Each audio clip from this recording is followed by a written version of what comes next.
we present Red for Danger, a new serial thriller in 6 episodes by Edward J. Mason.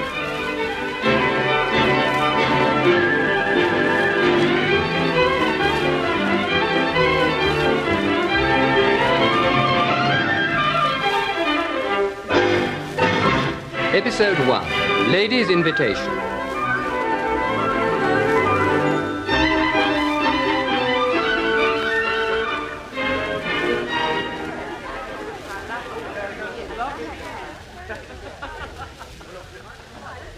She had flaming red hair, green eyes, and a milky skin that always seems to go with that sort of colouring. Her dress was green, too, what there was of it, and it clung to her figure like a wet bathing costume. Mark you, the dress had the right idea. It was the sort of figure anybody or anything would cling to, given the opportunity. For a few moments, I forgot all about Pat. Go on, darling. Enjoy yourself. Sorry, dear, what was that? I would have said a penny for your thoughts, but they'd probably have needed censoring. No, I was just looking at Red Farley. Looking at her, did you say? You were practically licking your lip. Oh, rubbish. Matter of fact, I was thinking what a marvellous model she'd have made for somebody like Toulouse-Lautrec. With that colouring, I mean. Oh, yes. With that colouring, of course. Mind you, I always thought most of Toulouse-Lautrec's models wore clothes. Well, Red's wearing clothes, isn't she? Yes, but doing her best to disguise the fact. Meow. Well, David, you really were staring a bit. Oh, you're jealous. After all, she's our hostess. Must take a bit of notice of her. Here, have some more champagne. It's good. Hey, don't forget you're driving home, will you? No, I'm not. I ordered a taxi. Been to one of the Farley parties before.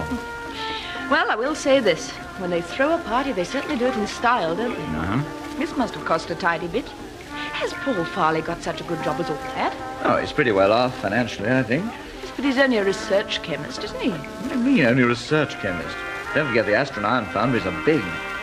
Red Heeple's done a pretty decent screw, same as old Vic's his boss. Ah, yes, but Kratz is the kingpin so far as metal research is concerned. Even I know that. Paul's only his assistant. And Paul's got his various patents of one sort and another. Hugo Norston looks after those for him. They'll bring him in quite a packet, I expect. Well, if I'd got any patents, or a wife like Red, I wouldn't have Hugo Norston around to look after them. I can't stand him. No, he's all right. He's got fishy eyes and he paws about with his hands when you're dancing with him. He's slimy, David. Ugh. Don't you go for that soft Nordic accent? I thought women liked it. Here's one that doesn't, thank you very much. Bit critical tonight, one way or another, aren't you? Now relax and enjoy yourself. I am. So I see. Anyway, our worthy host's heading this way. At least give the impression that you're having a good time. The next dance will be a ladies' invitation and ladies' excuse me dance. The ladies will ask the men to dance and may also separate couples on the floor and dance with the gentlemen of their choice. Now, don't be coy, ladies, don't be shy. It may not be leap year, but this is your big chance. Oh, can't stand that band. They're too hardy for words.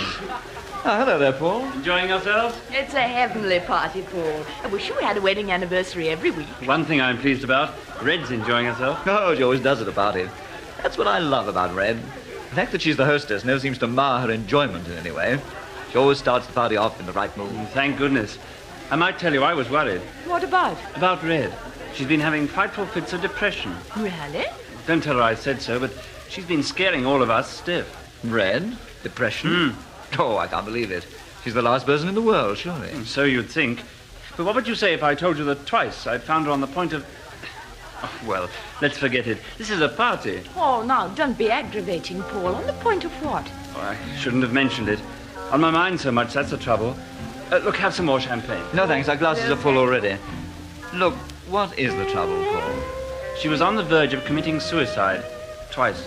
No. No, Paul. Fact. But why? Wish I knew. We thought she must be going out of her mind or something. But thank heaven she seems her old self again tonight. Looks like it anyway. Oh, let's talk about something else quickly. She's coming over. How are you making out with Victor Kratz these days? Oh, fine. He's a genius, you know. Absolute genius. He's going to astonish the metal world very soon. They're in for a shock. Hello, dear. How goes it? I've not come over here to ask you to dance, Paul, darling. I'm grabbing David before Pat nips in and stops me. Oh. Go right ahead. Matter of fact, he's been dying for the opportunity to hold you in his arms ever since he got here. And who'd blame me? But I warn you, Red, when it comes to dancing, David's the original man with 2 left feet. I'll chance it. Come on. In which case, Paul, Ma'am? may I have the pleasure of this dance with you? I shall be honored.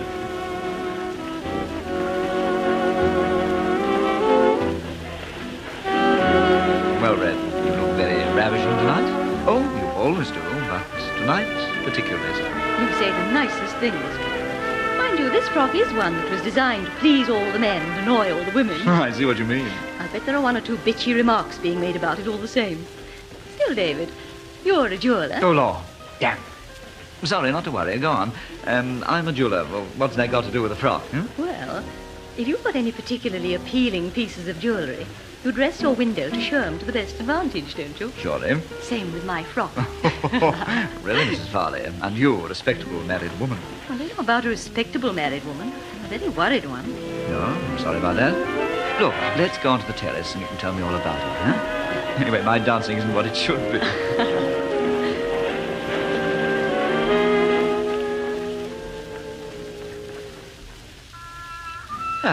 Now then, what's on your mind?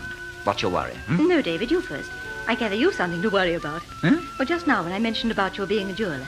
Anything serious? Oh, no, I just remembered it's Pat's birthday the day after tomorrow. Don't tell me you'd forgotten it until now. Oh, no. As a matter of fact, I've had a gold charm bracelet made for him. One of our old champs. He's retired now, but he made it for me. He's a wonderful craftsman. Oh, what are you worried about? Well, you see, I collected it today, and the old boy hadn't a jewel case to put it in. So he popped it into an empty cigarette box. Cigarette box? An old 100 carton. Just remembered that in the rush to get changed in time, I put it on the sideboard. Silly thing to do. Anybody could walk off with it. Well, your flat's locked, isn't it? That's the trouble, it isn't. Lock's jammed somehow, and I can't fix it. They mean you to do something about it for days. Still, there's always the porter on duty. Oh, well, if the bracelet's in a cigarette box, it's probably safer than if it was in a proper jewel box. Oh, well, let's stop worrying about it. Now, what's on your mind? David, tell me, you've worked with the police once or twice, haven't you? Why, yes. Inspector James and I are very good friends. Why? What would you advise a woman to do if her husband went around telling everybody she was going crazy and trying to commit suicide? It would depend how much truth there was in what the husband said. Do I act crazy to you? No. Do I seem like a depressive suicide type? Actually, no. Last person on earth. Yet Paul and Lush Baker and Hugo, they all keep trying to convince me that twice they've caught me sleepwalking. And each time I've been in the act of trying to kill myself. You've been doing this in your sleep, you mean? So they say, and I don't believe it. Well, would you? But, well, I mean, if they actually caught you in the act, well, maybe there's something in your subconscious. Oh, stuff and rubbish. I've never had a subconscious. Yes, but why on earth should they want to kid you that you're in a suicidal frame of mind if you're not? That's what I want to find out. And I think I've found out. There are several reasons. And one of them is coming across here with a gleam in her eye right now. Huh? She's going to excuse you. The blonde? Yes, Paul's secretary, Gloria Baker, known to all and sundry as Lush, short for luscious, for obvious reasons. Paul knows how to pick his secretaries, doesn't he? Say that again. Anyway, this time she's going to be unlucky. Huh? Excuse me, Red. Pardon? I said excuse me. Oh, it's you, Lush. May I dance with Mr. Conway, please? I might have guessed it would be you. What do you mean? Well, whichever man I happen to have, you always like to try and take him away from me, don't you? I don't think that's very funny, Red. Mr. Conway? Well, of course, I'm sorry, Lush, but you'll have to wait until the next dance. I'm exercising a hostess's prerogative, and I'm not allowing Mr. Conway to be excused. I see. How very embarrassing for you, Mr. Conway. Later, then, perhaps. Naughty of you, Red. I can be a lot naughtier than that where she's concerned. And she's got Paul completely under her thumb. Oh, rubbish. Every wife always imagines her husband's having an affair with his typist. They think it's a sort of occupational disease with secretaries. Oh, don't try to kid me, my sweet. I've lived too long. I was telling you, David, I'm worried. I honestly don't know what to do about the way Paul's acting. If he tells enough people that I keep trying to commit suicide, and then one day somebody does find me dead, well, people's minds will already be conditioned to the idea that I've killed myself. Whereas, in reality... In reality? What? In reality, Paul will most probably have done it. I want you to remember that, David. Don't ever forget it. I should never kill myself. Perhaps if anything should happen, you'll start the police investigations off on the right foot. You mean, however much it might look like suicide, it wouldn't in fact be suicide? No, David. It'd be murder. Come on, we better dance.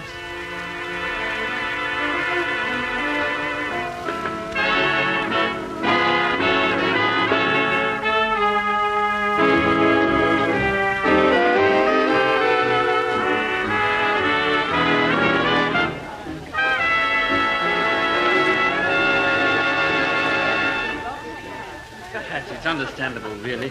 I feel simply furious. Oh, Paul, don't make a fuss. This is a party. But the way she snubbed that poor secretary of mine. I'm sure she only did it jokingly because she didn't want to let David go. Deliberate snub. I saw Lush's expression when she came in from the terrace. She's very sensitive. Ah, there you are, Paul. Hello, Hugo. Pat, you know Hugo Norton, my foreign representative. Miss Pat Manners. How do you do? Oh, Pat and I have met. Mind you, I'm always glad of the opportunity to take her hand again. There is no hand I would rather hold. Well, let her have it back again when you finish with it, will you? Thank you. Paul, I think you should go and say a word to poor little Lush Baker. She seems upset. What did I tell you, Pat? Excuse me, will you? Red's behaving very badly. Of course. Miss Manners, or may I call you Pat? You already have. May I have the privilege of the next dance? I'm so sorry. I promised it to David, and he's just coming over to claim it. But, Hello there, Pat, darling. Here he is, all in one piece. I didn't think you wanted to let him go at all. Privilege of the hostess. Guests should never excuse their hostess's partner. I'm afraid, though, Red, you've upset poor Lush. Good. She was almost in tears. I'm sure Paul will very soon comfort her. After all, Red, she is a very efficient secretary. And Paul's a very efficient comforter, so everybody should be happy. More champagne, you two?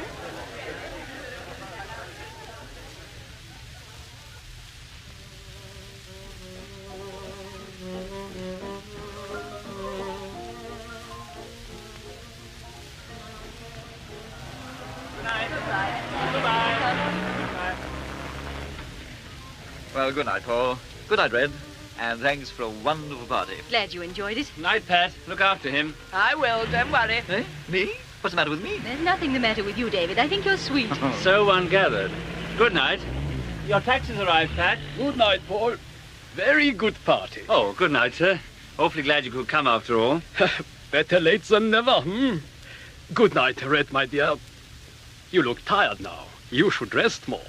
Hark, who's talking? Red's right, sir. You're overdoing it. Most exciting stage just now, Paul, my boy. Can't leave the work alone. Then why don't you let someone help you? It is one-man job until we make the tests. Oh, Paul. Yes? Can I have a ride home with someone, do you think? I have ordered a taxi, but he doesn't come. I telephoned to the place, and it'll be 20 minutes, maybe half an hour. I cannot wait. Oh, just a sec, sir. David, Pat.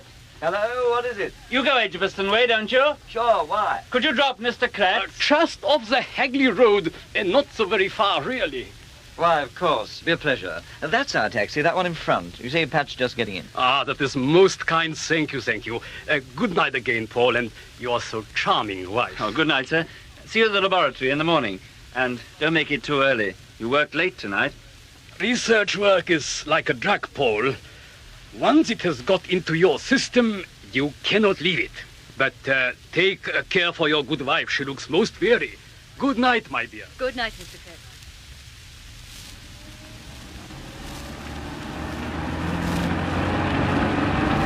You know Pat Manners, of course, Mr. Kratz. Yes, of course, we've met. Oh, yes, we had the pleasure of dancing together. Most pleasant. But I thought I'd seen you in an enormous chauffeur-driven car, sir. I got a car and I got a chauffeur, yes. But not to keep him from his bed until this time to travel such a short distance. Better a taxi. Well, that's more considerate than a lot of people would be. Yes, I can be considerate for my chauffeur because I got nobody else to consider. No family, all dead. Oh, must be pretty lonely. Oh, I got my work. I lose my wife and my parents, but I got my work. And very important work, too. Important. You wait till you see the papers in 3 or 4 days. Wonderful thing to be on the verge of something new and revolutionary. makes you not want to sleep, nor eat, nor nothing. Only for working all the time. Steady, or you'll overdo it. Then everybody will have to mark time until you're well again. You watch it, Mr. Kratz. Oh, I shall not overdo it. My work is better than a tonic with me. The next road on the left, if you please. The next road to the left, driver. You know something Paul's wife read? I am worried for her. Something is wrong. Yes, we rather thought so. You know, Paul is not right to have the secretary woman living at the house. It makes trouble. Oh, she lives with the Farleys, does she? I didn't realize that. No, nor did I. Bound to make things a bit awkward, especially if Paul really is attracted to the girl, as Red seems to think. My house is next but one on this side, driver. Thank you so much for the ride. Most kind. Please, let me share the cost of it. No, we wouldn't dream of it. Please, Only too pleased to help. Thank you. It's been very nice having the opportunity of talking to you like this, Mr. Kratz. And don't work too hard on your experiments. When they are complete and finished, then I give a party to celebrate. It will be a party to celebrate the making of history in the world of metals. The invention of Kratz alloy, the metal of the future, my friends. You promise that you will come, please. Such a party that will...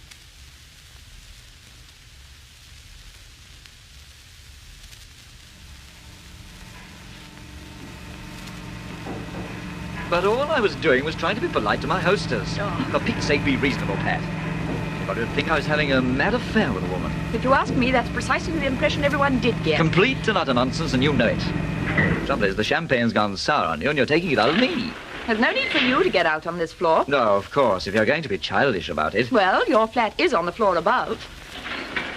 When I escort a lady to a party, I see her home to her door afterwards. Well, all I can say is it's a pity you don't pay her the same amount of attention while she's at the party. Shut both the gates so people at the bottom can't call the lift. I have shut both the gates. I've used the lift before, remember? But to get back to Red. Oh, not again, dear, please. The subject really has been quite exhausted by now. No, seriously, Pat, I'm worried about her. We could all see that you were doing your best to reassure her, or comfort her, or something. Now, listen, you idiot. Red Farley's afraid she'll be dead in less than a week. You're not serious. Either dead or shut away in a mental home. Why else do you think I spend so much time talking to her? But, so what Paul told us was true, then? She is in a depressed mental state. Yes, but not exactly in the way Paul keeps on suggesting. Oh, well, you tell me all about it in the morning. Oh, not making any coffee now? No, I'm not. And if I were, I couldn't very well ask you in at this time in the morning. Do you want us both thrown out of the flats or something? Besides, I'm tired. Oh, well, maybe you're right. Good night, sweetheart. Night. Sweet dreams. And you. I hope you spend all night dreaming that you're being chased across vast prairies by red-haired Amazons with carving knives. I think you're very beautiful, even when you're jealous. Jealous. Oh. Good night, sweetheart. And I wouldn't swap you for all the redheads in Hollywood. Always assuming you had the opportunity. They're not all so approachable as Red Farley. And what's more, David... Quiet. Night-night.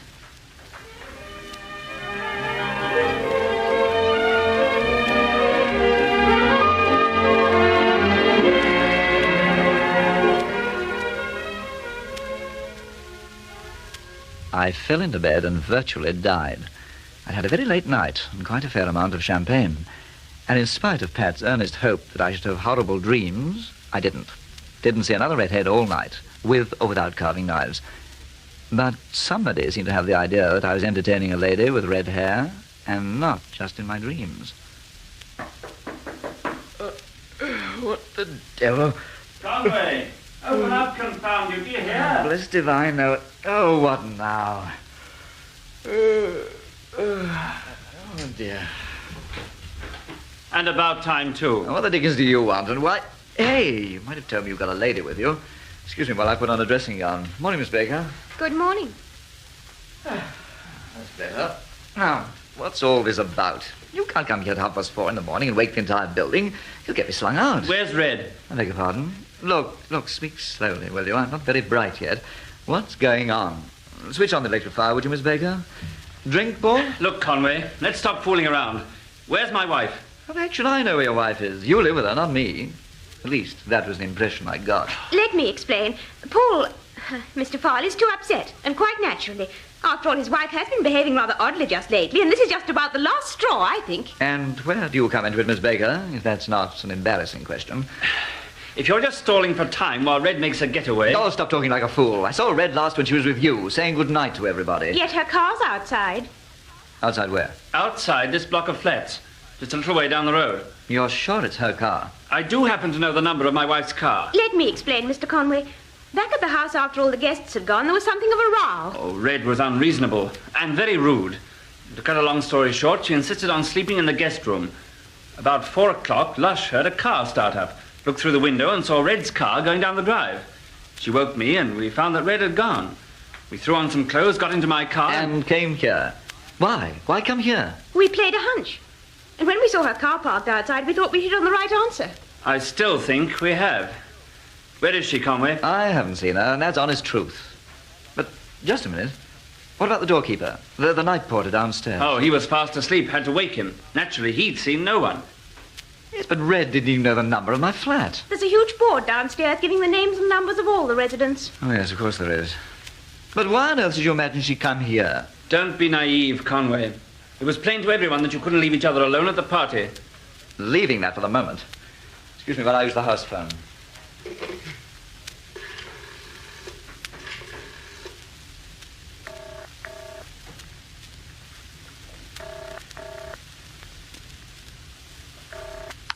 Hello? Yes, who is it? No, Pat, David here. Oh, look, can't a girl... And now, just a second, Pat. Seen Red Farley? What? Has Red Farley been to see you since I left you at your door? Oh, now, look, David, what is all this? She wouldn't come and see me. She's not with you now, I mean. She most certainly isn't. Okay, good night, dear. But, David, what on earth... I had a nasty dream, like you said. But it's all right. Go back to sleep, and I'll tell you all about it in the morning. Oh, she's not with Pat. We hardly expected she would be. Oh, stop making ridiculous insinuations, Paul. He's a good chap. You must admit that going on circumstantial evidence, we had every reason... Miss Baker, I don't know what the code of behaviour among your particular set is, but neither Red Farley nor I are in the habit of conducting this sort of affair. Now, forget it. Well, really? No need to vent your spite on Lush. And tell her not to spill her nasty little mind over my carpet, would you? Obviously, Red's run off somewhere because you quarrelled, Paul. Where she's gone to, I don't know. But this sort of thing isn't new. It's happened before. It'll doubtless happen again.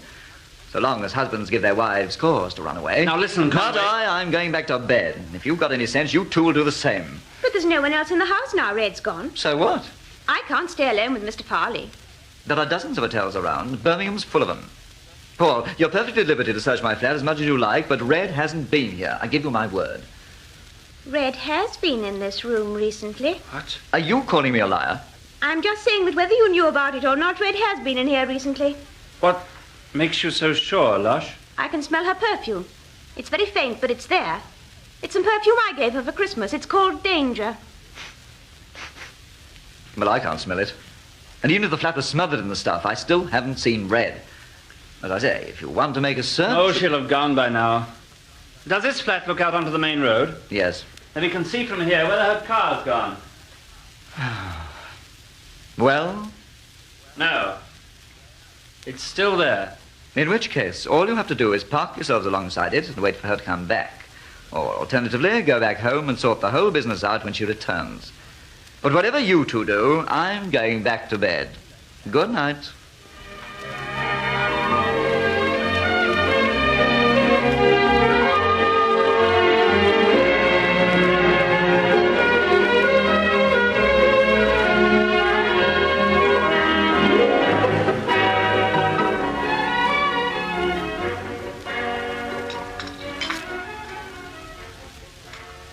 Oh, come away from the window for 5 minutes, Pat, and have a cup of coffee. I've had breakfast, thanks. At a respectable hour, too. Well, I had a disturbed night.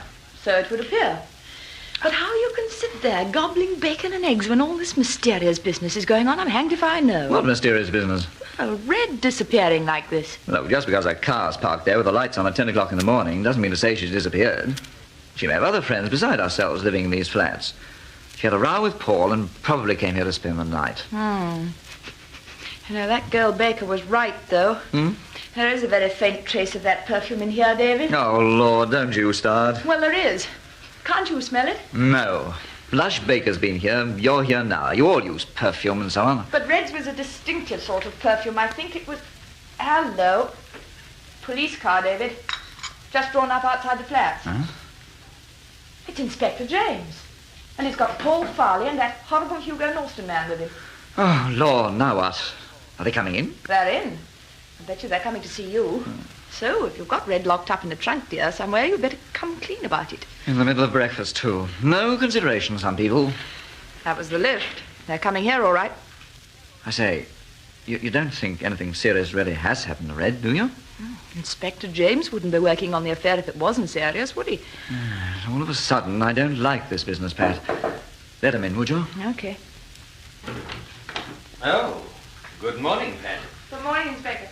David home? Yes, he is. Come right in. Yeah. Morning, Paul. Morning, Mr. Norston. Morning, good morning.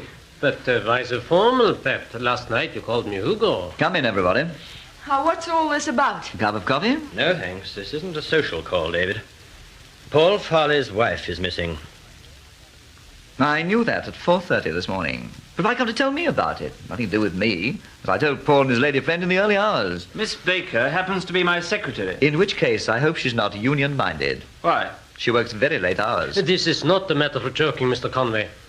Red has vanished. What's it got to do with you anyway, Mr. Norston? Listen, do you mind stopping the crosstalk for a few minutes while I ask a question or two? No, go ahead. But I warn you, I can't help. I don't know where the woman is, honestly, Inspector. Well, according to Mr. Farley and his secretary, she must have been here during the night. I resent that imputation, Inspector. I told Paul, and I'm telling you, that neither Mrs. Farley nor I am in the habit of conducting that sort of liaison. However much I might sympathize with the lady... What do you mean, sympathize? Work it out. Now, look, David, let's get down to rock bottom on this business. Mrs. Farley must be found, and found quickly. Then find her. I'm not stopping you. Farley here has been working with Victor Crux on a new metal. Yes, so I gather. Mrs. Farley knows a little about it. She could have been kidnapped. But who'd do that? Anyone who wanted to find out more about the new metal. I see. So this business could be far more serious than a mere case of a squabble between a husband and wife, David. Yes, I do see that. So if you do know anything, Conway, speak up. Well, I don't. I honestly don't. Mrs. Farley never came here last night at all. She didn't? Well, I must say, I don't care much for the suggestion that she did. Lush Baker said she could smell her perfume in this flat. If you prefer to accept the evidence of Miss Baker's nose rather than my word, that's up to you, of course. Now, don't let's start off again. Look, let's all sit down and talk sensibly and try to help. Yes, a very good idea, Pat. Now, we all like Red, and none of us wants to see anything happen to her. So, for goodness sake, let's all work together and try to get something done. For her sake. That's the first sensible remark that's been made for some time. Thanks, Inspector. Cigarette? Oh, Pat, leave that box alone. Don't open it. But why ever not? Don't open it, I said. You'll be sorry if you do. It's too late, you old miser. Oh, David. No, I told you not to open it, you idiot. Now you've spoiled everything. Oh, David. Horrible. What are you talking about? Don't you like what's inside? Like it? Look. Why, it's full of hair. Red hair.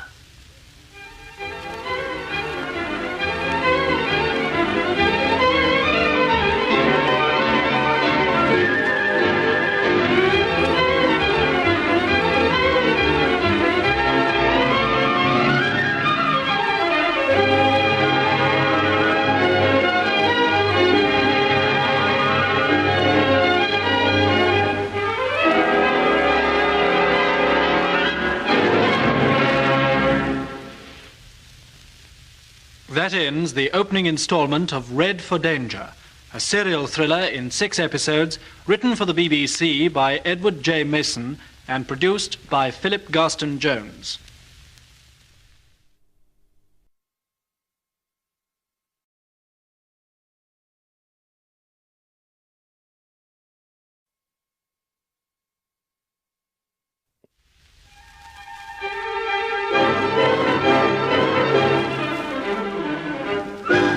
We present Red for Danger, a new serial thriller in 6 episodes by Edward J. Mason.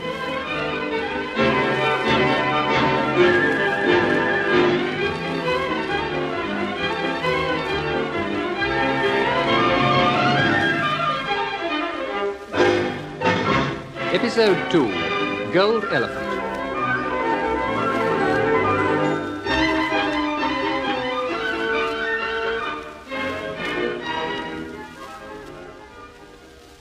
There's something about red hair, don't you think?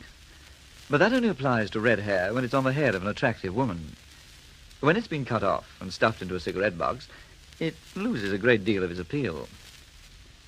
It all began when Paul Farley and his charming wife, Red, threw a wedding anniversary party, and throughout the evening, Red made a dead set at me, much to the annoyance of husband Paul, and also of Pat Manners, whom I'd taken along to the party.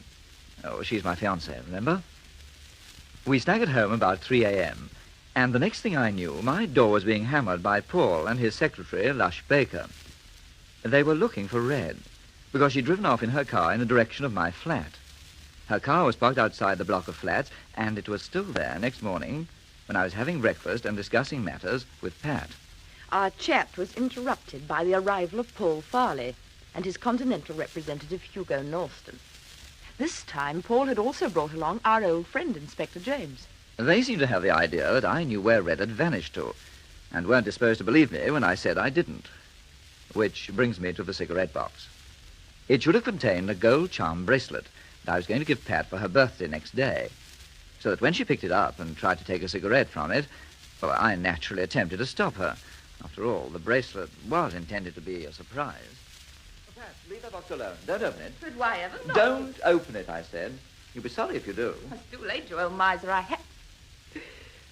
Oh, David. No, I told you not to open it, you idiot. I was spoiled everything. Oh, David, how horrible. What are you talking about? Don't you like what's inside? Like it? Look. Why, it's full of hair. Red hair. Only one woman I know has hair like that. My wife, Red. I knew it. I knew you were hiding something. Conway, you swine, what have you done with my wife? But I don't believe it. Stop the bewildered act, Conway. You knew what was in that box. Well, I thought I knew. You mean you didn't know that hair was in a cigarette box? Well, of course I didn't. What do you think? I think you did. More fool you, then. Well, if you didn't know, why did you try to prevent Pat from opening the box? Because I thought it contained something else. What? A charm bracelet. You know the sort of thing. A gold chain with 5 charms hanging from it. A likely story. Oh, you mean for my birthday tomorrow, David? Yes. And now someone's taken the bracelet and replaced it with this. And that's what it looks like, Inspector. But why? Why should anybody do that? Just a second, Mr. Farley, do you mind? Pat. Yes? Did you notice any trace of Mrs. Farley's perfume in the room here? A woman would be more likely to notice it than a man. Well, to be honest, I did think I could smell it, yes. And Miss Baker noticed it, too. She mentioned it, Paul. I've already told the inspector that. So it rather looks as though she did visit the flat. In between the time the party ended and the time you got here with Miss Baker. Of course she visited the flat. Yet David says she didn't. Well, let me put it this way. If she did, then I didn't see her. That doesn't seem very likely, does it? It doesn't seem very likely that anyone in their right mind would cut off their hair and... Well, go on, David. It doesn't matter. I think I know why he stopped short just then. Why? Because he's hit on the answer to the mystery, and he's disinclined to put it forward. What on earth do you mean by that? Let me explain. Conway just said, it doesn't seem very likely that anyone in their right mind would cut off their hair and put it in a cigarette box. Well? I'm afraid that is the answer. That Red is out of her mind, you mean? It would tie up with the way she has been behaving lately. Let me say here and now that in my opinion, Red Farley is as sane as anyone in this room. You don't know the true facts so far as that particular problem is concerned, do you, old man? No, I don't, old man. But I've got a pretty shrewd suspicion. Well, you just said yourself it was a crazy thing to do. Well, you're suggesting that Red came here and did it herself, you mean? But why? Why should she do a fantastic thing like that? That's what we have to find out, isn't it? Mr. Conway seems to think there is reason behind the action rather than a complete lack of reason amounting to a mental disorder. Right, Mr. Conway? Right, Mr. Norston. Then suppose you try to explain this reason, will you? Well, I wish I had a clue. But as I didn't see Red when she came here... If she came here. What do you mean, if she came here? Lush Baker and I followed her, didn't we? So you said when you got here. Her car was parked outside. Lush Baker could have done that. I don't understand. No, nor me, David. What are you driving at? Paul and Mr. Norston, in fact most of you, seem to be casting doubts on the truthfulness of my statements. Right. Suppose I cast a bit of doubt on theirs. Go on, David. Suppose Miss Baker did drive Red's car to this block of flats, and then they both rushed up here and accused me of entertaining Red. Suppose Miss Baker was using Red's perfume to establish her presence. Suppose, while I was phoning Pat at 4 o'clock this morning, they did a switch with the bracelet and the red hair. You see what I mean? Just exactly what are you driving at, David? I'm only pointing out that on the flimsiest circumstantial evidence, I seem to be accused of having an affair with another man's wife, cutting off her hair and putting it in a prominent place where anyone's likely to find it, and then making false statements to the police. Well, I don't like that very much. Maybe I'm not the one who's making the false statements, that's all. Very clever. The best method of defense is attack, eh? Exactly. Well, can you think up any reason why Paul might want to behave in that way, David? Very easily. Now, listen here. Go on, David. He could be having a grand affair himself with Lush Baker, and they could both be only too anxious to put Red away into a mental home or somewhere else out of the way. Conway, are you standing there and accusing me? Well, you're standing there and accusing me. It's the same thing, isn't it? As an impartial witness, I must say that I saw Red making a great fuss of you last night, Mr. Conway. Even Miss Manners here was angry about it. Red wanted to talk to me urgently and privately. She was a very worried woman. Why was she worried? I told you, Inspector. Red has been behaving very oddly. I'm addressing my questions to Mr. Conway at the moment. She said she was afraid that her husband was trying to put her into a mental home. Presumably, so that he could be free to continue his romance with Miss Baker. That's so fantastic, I can't even believe that Red said it, Inspector. Pure invention on Conway's part. Oh, no, it isn't. David told me that last night when I tackled him about spending most of his time with Red.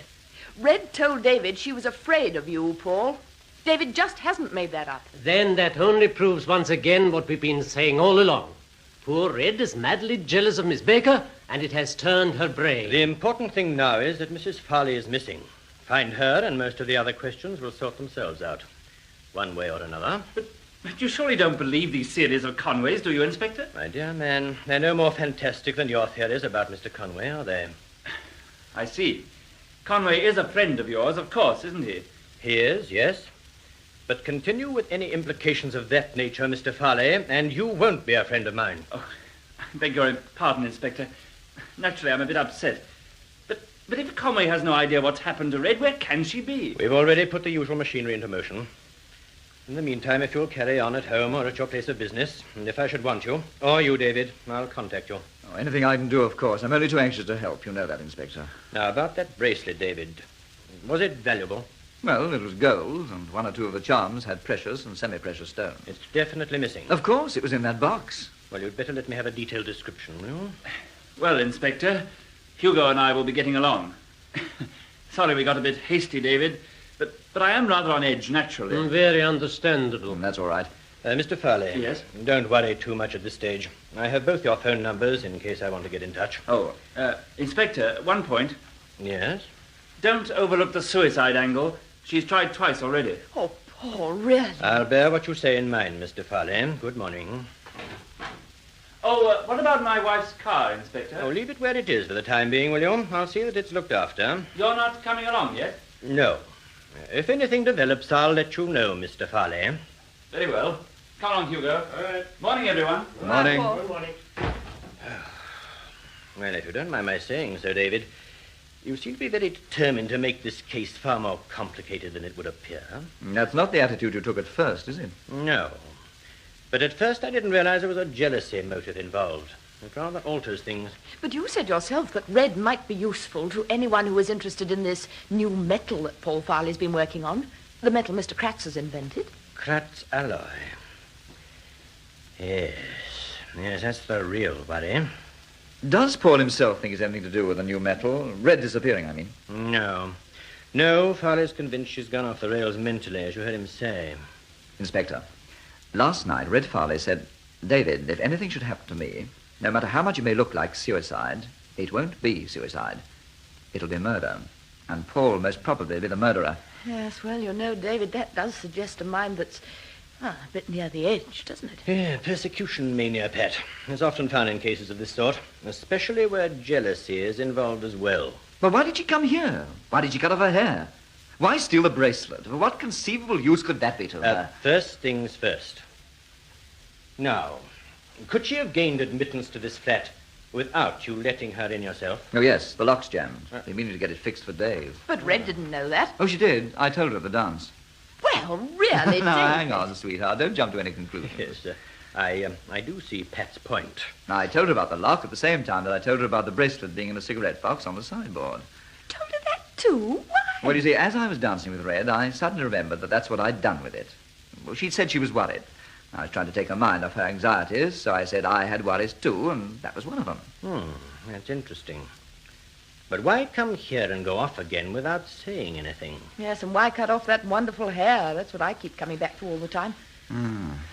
To make herself less conspicuous if she was going into hiding? Could be.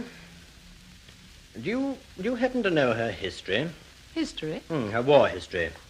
She was with the counter-espionage people, you know. I did know, actually. I didn't. One of those things people don't talk about much, Pat. We were getting saboteurs in the steelworks. She helped to round up quite a few of them. Did some very useful work as a barmaid in the district. Golly, Red Farley, of all people. Yes, that's why I don't see her as a potential suicide or a jealous, lovesick lunatic. It just doesn't add up. I agree. There's something here I don't like, David. But I must be off. Oh, but first of all, give me the details of that charm bracelet, will you? If it turns up, it might give us a lead. Right. Now, it was a thin golden chain with 5 charms hanging from it. What were the charms, darling? Sounds lovely. There was a monkey with 2 tiny emerald eyes. Oh, that's sweet. Elephant with 2 ruby eyes. A tiny champagne bottle in a bucket of ice. Oh, no. And a little golden dice with brilliants for the spots. Now, how many is that? 4. Oh, yes. And a little golden Buddha. Sounds very nice. Let's hope we get it back for you. If I should want to contact you, David, you'll be around, will you? Either here or at the office. Pat and I will be lunching at the Gantry House Club. Golly, going all expensive, aren't we? It's my birthday tomorrow, you know, not today. I've got a client to see, though. David, you'll just be around in case you're wanted. You won't actually be working on the job, will you? Who, me? Whatever made you say that, Inspector? Yes. Why say that? Because, for various reasons, this case may be trouble enough to sort out without the interference of a couple of enthusiastic amateurs. Do you see what I mean? But of course. So do me a favor, will you, David? Anything you say. Right. Don't lunch at the Gantry House Club. But why ever not? Because Victor Kratz lunches there every day. As if you didn't know. Well, fancy that now. I said as if you didn't know. I heard you say it. So, where will you be lunching, David? At Lorenzo's, if you insist. I do insist. This case is going to give me enough headaches without any extra problems provided by you two. Lorenzo's, then. Right, that's a promise. Finger wet, finger dry, cut our throats if we tell a lie. Now, don't talk about throats being cut, David, even in fun. I've got a nasty feeling about this business. Red hair has never brought me anything but bad luck. Let's hope it won't be the same so far as you're concerned.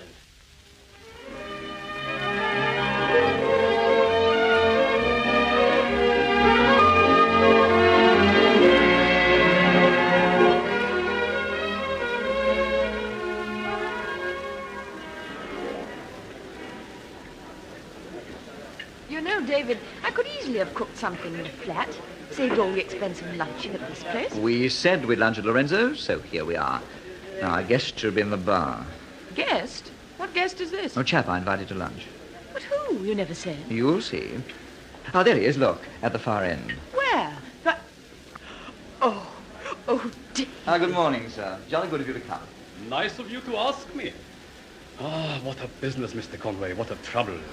Poor Mrs. Farley. Yes, I agree. Look, suppose we have an aperitif for a minute or two while we order lunch, and then go straight through and have it. We can talk better at the table. You have some private talk, You are not satisfied with things as they appear. No, I'm not a bit satisfied. 2 medium sherries, please. What is it you're drinking, sir? Gin and French. And 1 gin and French, please.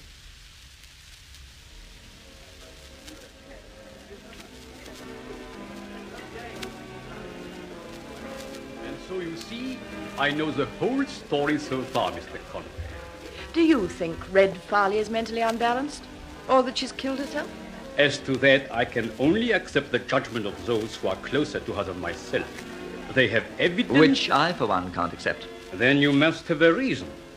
That reason being Paul's infatuation for the baker girl, Yes, partly that. But Red surely wouldn't have the idea that Paul might kill her just because of his affair with Lush Baker. There must be something else. And this something else is why you asked me to lunch here at Lorenzo's with you.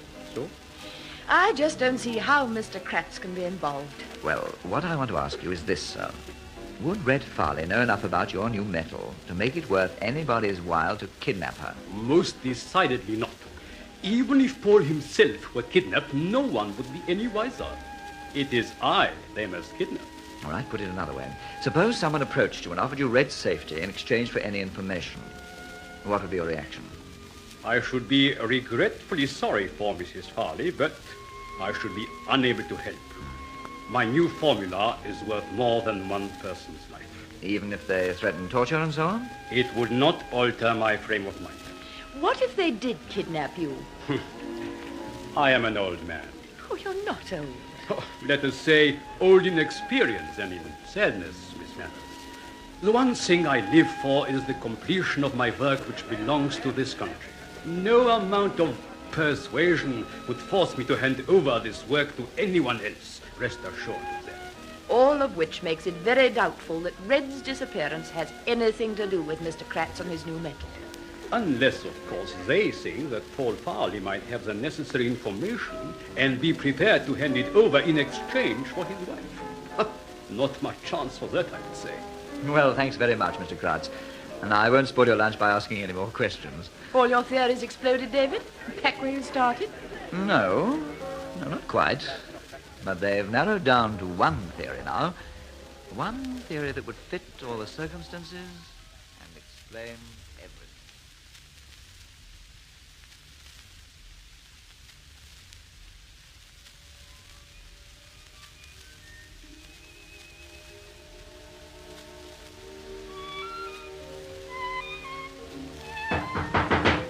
Oh, no, not visitors. Not at 8:30 at night without warning, surely. Probably one of the neighbours complaining they've had enough Beethoven for one night. Well, you said Beethoven helped you to think. I'm not complaining. Oh, see what it is, Pat. There's an angel. While I switch this thing off.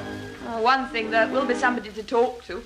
All you've done since dinner is sit and gaze into space. I did invite you to join me on the settee. I thought you'd be safer thinking alone. Oh, it's you, Paul. And Miss Baker. Oh, come in. What's the game, Conway? What's the big idea? What are you playing at? Oh, off we go again. I wish I knew what you were talking about. You lunched with Kratz today? Who says? I say. And you needn't deny it because I happen to have checked at Lorenzo's. Well, any reason why we shouldn't lunch with Victor Kratz? What have you been telling him about me? Nothing he didn't already know. What does that mean?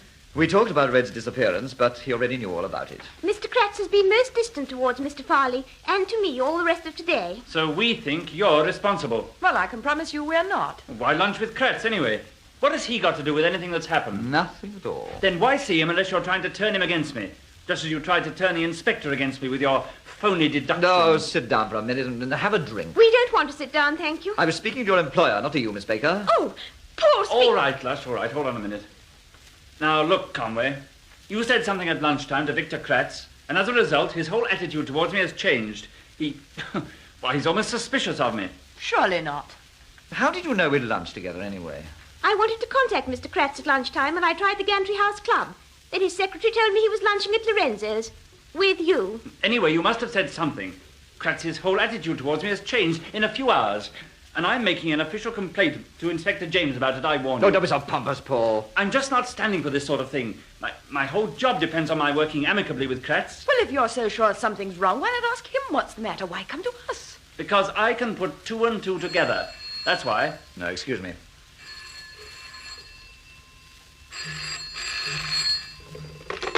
Hello? Hello? Who's that? Conway is speaking. Conway, eh?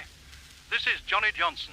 Johnny Johnson? Well, who are you? I keep a pub near the Iron and Steel Works. Ask anybody. They'll tell you where Johnny Johnson's place is. Yes? Well, what can I do for you?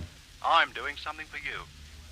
Like to see a little gold elephant with 2 ruby eyes? A little gold elephant? Why, yes. Yes, I would. Thought you might. Why not come and collect it? Where did you get it? Who gave it to you? Suppose you come across and have a little chat, eh? Johnny Johnson's pub. Everybody knows it. All right, I'll be there in half an hour. I'll be waiting. Well, I'll be... What do you make of that? Gold elephant? A little gold elephant? Why, that's one of the charms from that bracelet. The one Red exchanged for those locks of hair. That's right, Paul.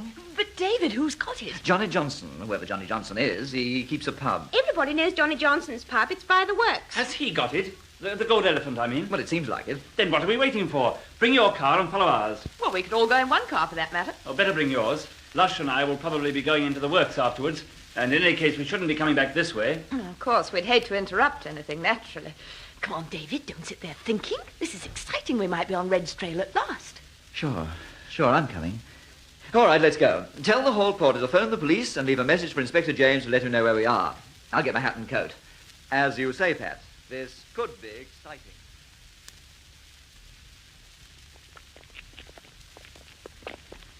Oh, that's the pub. And there are the works down the road there. Right. Let's see what Johnny Johnson's got to say for himself. Oh, by the way, Paul. Yes? Seen anything of Inspector James since you were at the flat this morning? No. No, I haven't. Why? I wondered whether he contacted you at all. Why should he, Mr. Conway? Any special reason? Mrs. Farley happens to be missing, or wouldn't that seem an adequate reason to you? I don't see why you have to be so rude to me all the time. What have I done? Oh, I'm sorry. After you, Pat. In we go.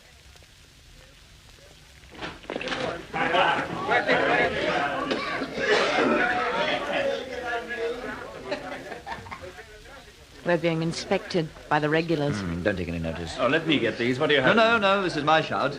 I'm the one who dragged you out here. Evening, ladies and gents. What can I do for you? Paul, Miss Baker? Oh, scotch, please. Lush will take gin and tonic, I expect. Yes, please. Lots of tonic. Yes, that'll suit me, David, too, please. Right. 2 scotch and 2 gin and tonic, please. Thank you, sir. Coming right up. Oh, hello, Joe, lad. You ready for another? Find a mix, Johnny. What about your mate? Not this time, he says. Sure? Just asked him. Definitely not this time, he says. I'll bring yours over. Don't matter, I can wait. Evening, apiece. Good evening. Strangers in these parts? From Brum. Not too far away, really. Brum? Huh. Might be another country.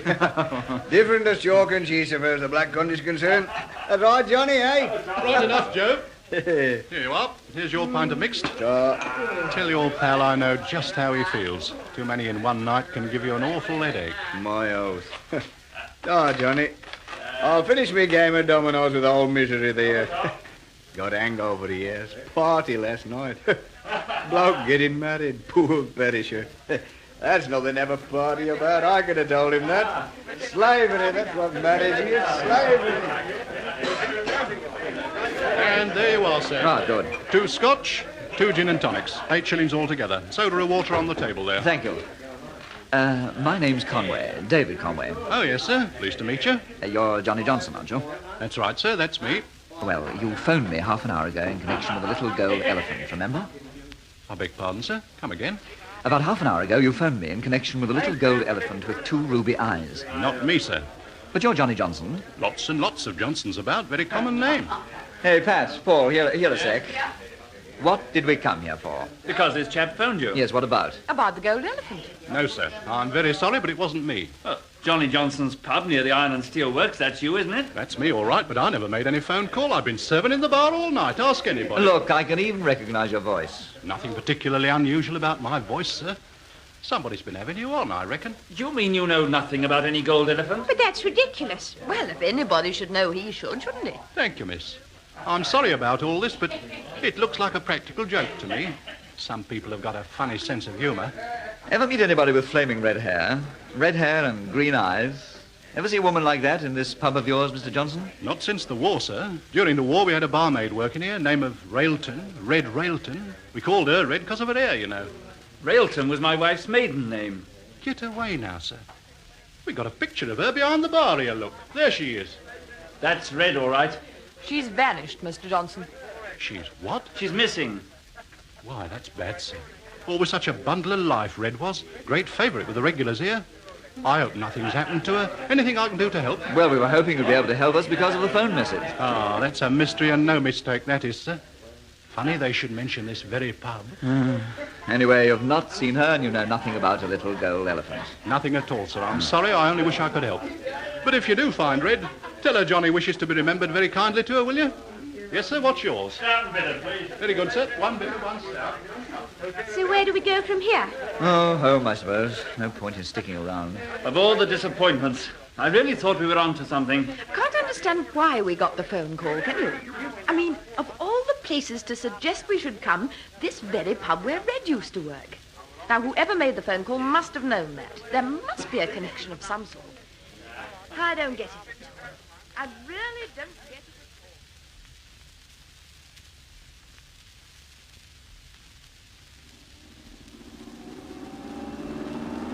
all. Pat, can you see Paul's car?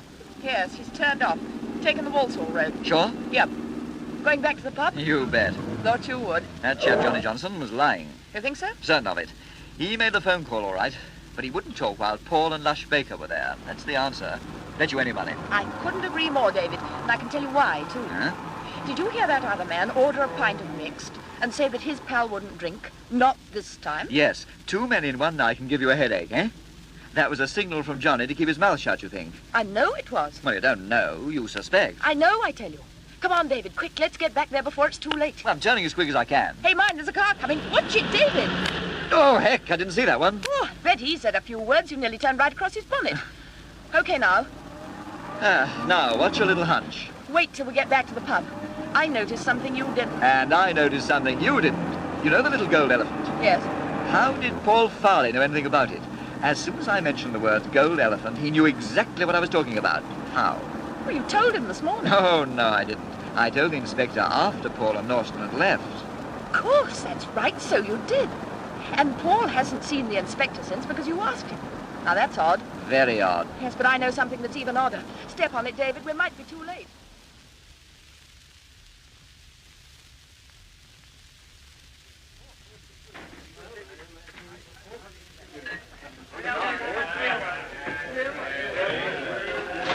Time, ladies and gents, if you please now. I'm sorry I can't serve you, sir.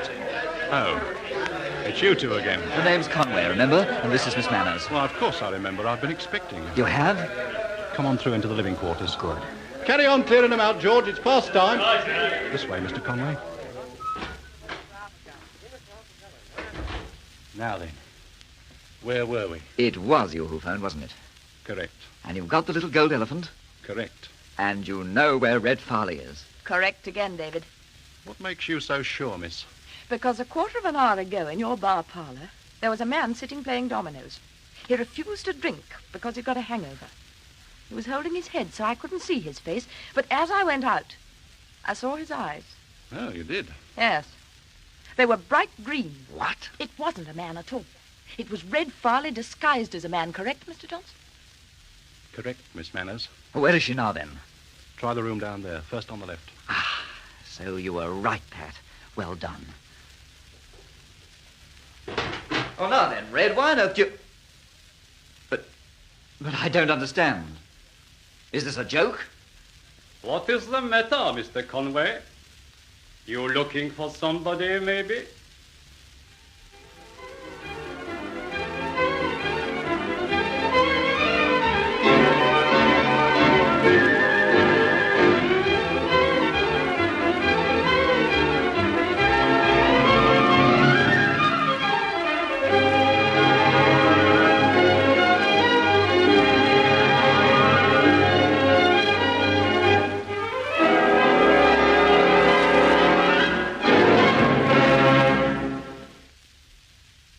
That ends the second installment of Red for Danger, a serial thriller in 6 episodes written for the BBC by Edward J. Mason and produced by Philip Garston Jones. And in that episode you heard Anne Cullen, Arnold Peters, Bernard Rabble, Chris Gittins, Dudley Rolph, Gerik Schelderup, Harry Stubbs, Peter Wilde, and Ysanne Churchman.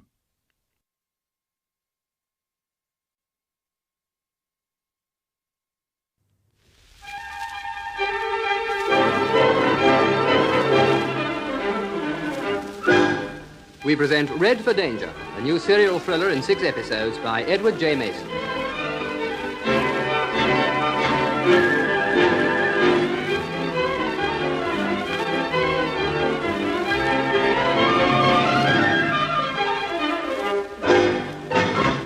Episode 3, Seeing Red.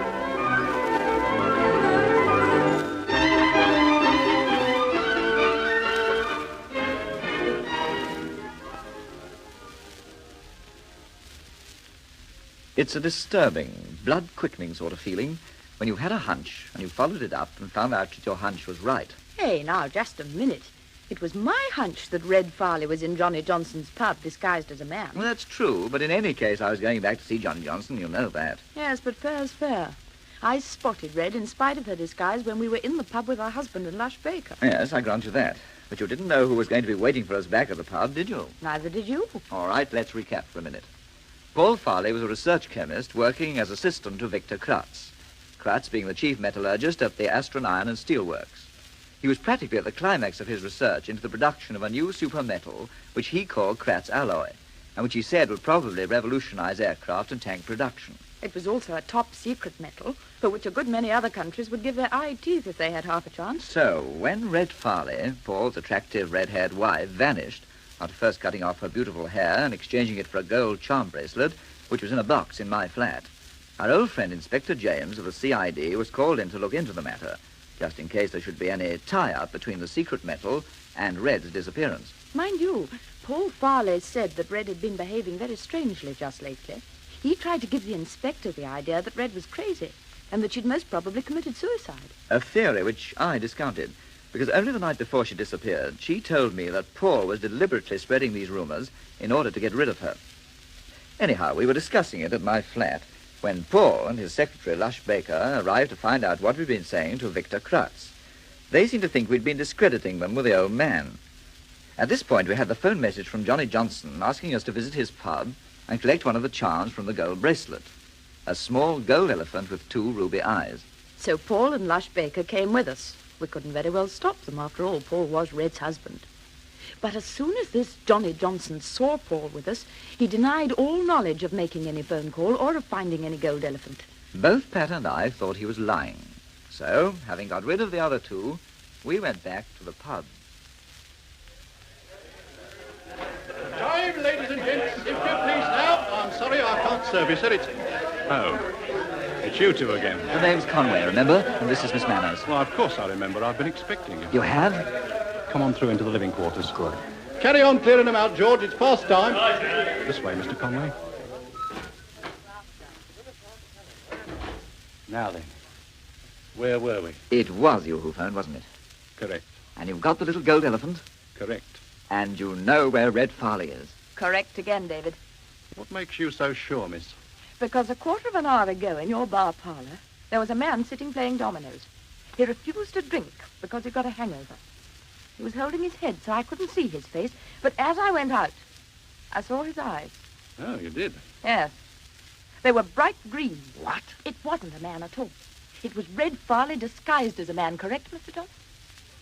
Correct, Miss Manners. Where is she now, then? Try the room down there, first on the left. Ah, so you were right, Pat. Well done. Oh, now then, Red, why don't you... But I don't understand. Is this a joke? What is the matter, Mr. Conway? You looking for somebody, maybe? What's wrong, David? Isn't Red there? No, only Victor Kratz. I don't get this at all, sir. What's going on? I'll leave you to it, Mr. Kratz, sir. I'll be clearing the pub if you want me. Thank you. Please shut the door, Mr. Conway, and sit down. But Mr. Johnson said we should find Red here. Do you know where she is? You see this envelope? There is an address on it. And inside the envelope, for you, I think, Mr. Conway. The little gold elephant. Thank you. Here you are, Pat. The first installment toward your birthday bracelet. But I still don't understand. I'm sure Mr. Kratz has an explanation for us. I must say, sir, you were the very last person I expected to bump into here. I came here as you did, from the result of a telephone call. This Johnny Johnson phoned and told me if I came here, a certain young woman would have some vitally important information. Our friend Johnny Johnson has a sense of the melodramatic, it seems. Like yourselves, probably, I thought at first it might be a joke. However, I duly arrived here a few seconds after you had left. Did you see Red? Unfortunately, no. According to Mr. Johnson, the arrival of her husband and Miss Baker so alarmed her that she left at once. Leaving an address where we might find her. So it would appear. Oh, dear. Mr. Kratz, what do you think about it all? I wonder whether maybe our friend Paul is right. Maybe the poor lady is, you know, not quite... Excuse me, but I wondered if you might be wanting a drink before I shut the bar. For me, no, thank you. Nor us, thanks. And we'd better get along to this address. Do you know where this house is, Mr. Johnson? I should. It happens to be my property. Maybe you can tell us more than anyone about Red Farley's activities. Maybe. Then, Mr. Johnson, for her sake and for the sake of a great many more people, perhaps you'll be good enough to explain what lies behind this rather unpredictable behavior of our friend. I'd rather she did that for herself. Do you know what's behind it all? She's hinted at one or two things. She worked with you during the war, I understand. That's right. So that you probably know her better than most people. Oh, I did in those days. What, do you mean she's changed? Put it this way. I can't understand the Red I used to know ever cutting off all that lovely hair and disguising herself as a man. When you say she's changed, do you mean she's, well, a little unstable? I wouldn't like to say. She never used to be anything but sane and sensible. But now you have your doubts. No, I think she's all right. Speaking personally, I think there's nothing more than a bit of commoner garden jealousy behind all this. It does make things very difficult. One hardly knows what action to take next. Well, I think the best thing we can do is try and see her. Yes, I agree. That address she's given you is a bit of property of mine. The house is empty at the moment, just about to sell it. She wanted somewhere quiet. You don't mean to say that Red's living in an empty house? No. She'll tell you all about it when she sees you. Joe's looking after her, the chap who was in the bar with her. You coming, Mr. Kratz? I feel I must. But look, if anything should turn up so that they try to stick her into some sort of nursing home or institution, well, don't let them do it. Me and the missus will take care of her. She knows us. She'd feel at home here. Well, that's very good of you, Mr. Johnson. Somehow I don't think it'll be necessary. Because I'm still convinced that Red is in possession of all her senses and is acting intelligently.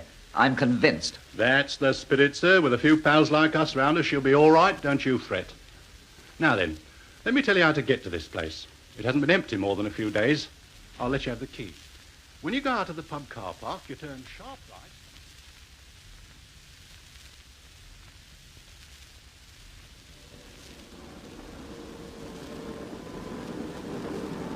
Number 73, this is it. You think it's all right to leave the car here? No, better park it down the street, round the next corner, maybe. Don't want to be too conspicuous in case... In case what, Mr. Conway? I don't honestly know, sir, but this whole affair is getting curiouser and curiouser all the time. You see, what I don't like about this business is, as I was telling Pat, the fact that somehow Paul Farley knew all about the gold charm bracelet and knew at once just what the little gold elephant was. Yet we didn't tell him, and the inspector didn't tell him. Hey, just a second. Look, Mr. Kratz, when we lunched with you, we told you what the charms were on the bracelet because you were interested. That's a thought, sir. Did you happen to mention the bracelet to Paul when you were talking to him? No, Mr. Conway. Matter of fact, I spoke very little to Paul Farley following our meeting at lunchtime. Yes, Paul and his secretary noticed that fact. They blamed us for it. Well, this'll do, I think. Now, let's see what the lady in question has got to say for herself.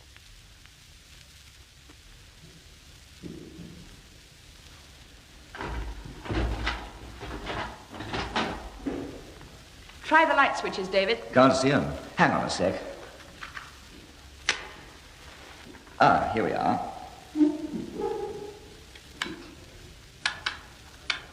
No. Either turned off the main switch or there are no bulbs. Red!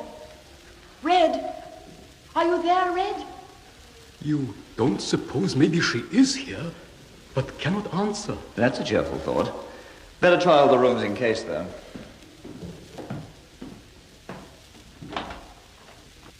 Nothing in here. There's a room at the back, and what looks like a kitchen, David. Can't think why the Dickens Red is so anxious to keep herself hidden. Oh! What an odd thing.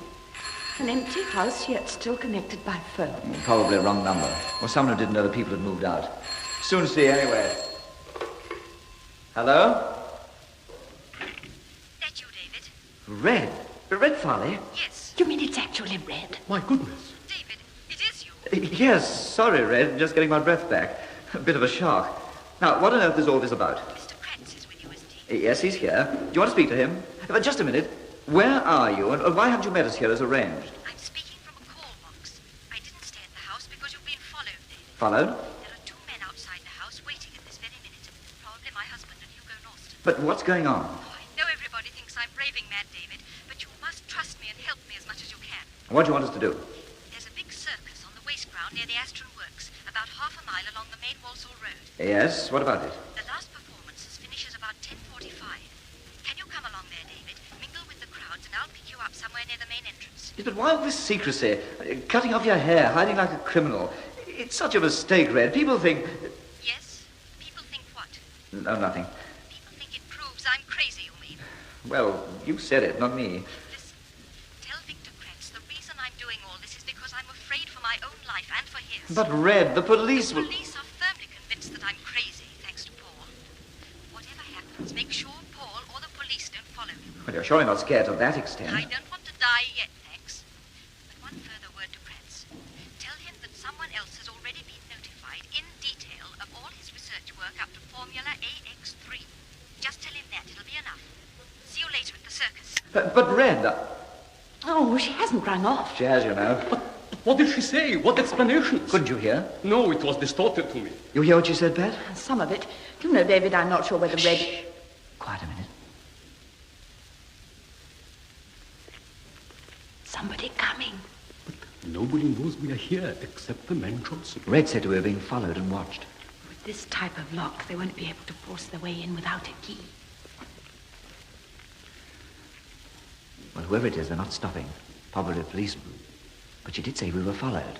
That's why she didn't stay to see us. She's frightened to death of meeting Paul. But what exactly did she say? Why did she want to see me? Let's get out of this place first, sir. Then I'll explain. There are French windows in this room at the back, David. Maybe we could get out that way if they're watching the front. Why not walk boldly out of the front door? Are we thieves and criminals and we should use back doors? No, sir. But from what Red told me on the phone, I think it might be wiser. Yes, we can get through these French windows, David. The point is, where are we when we're through the French windows? Still may have to come round to the front of the house. Worth trying, though. The key's there? Yes.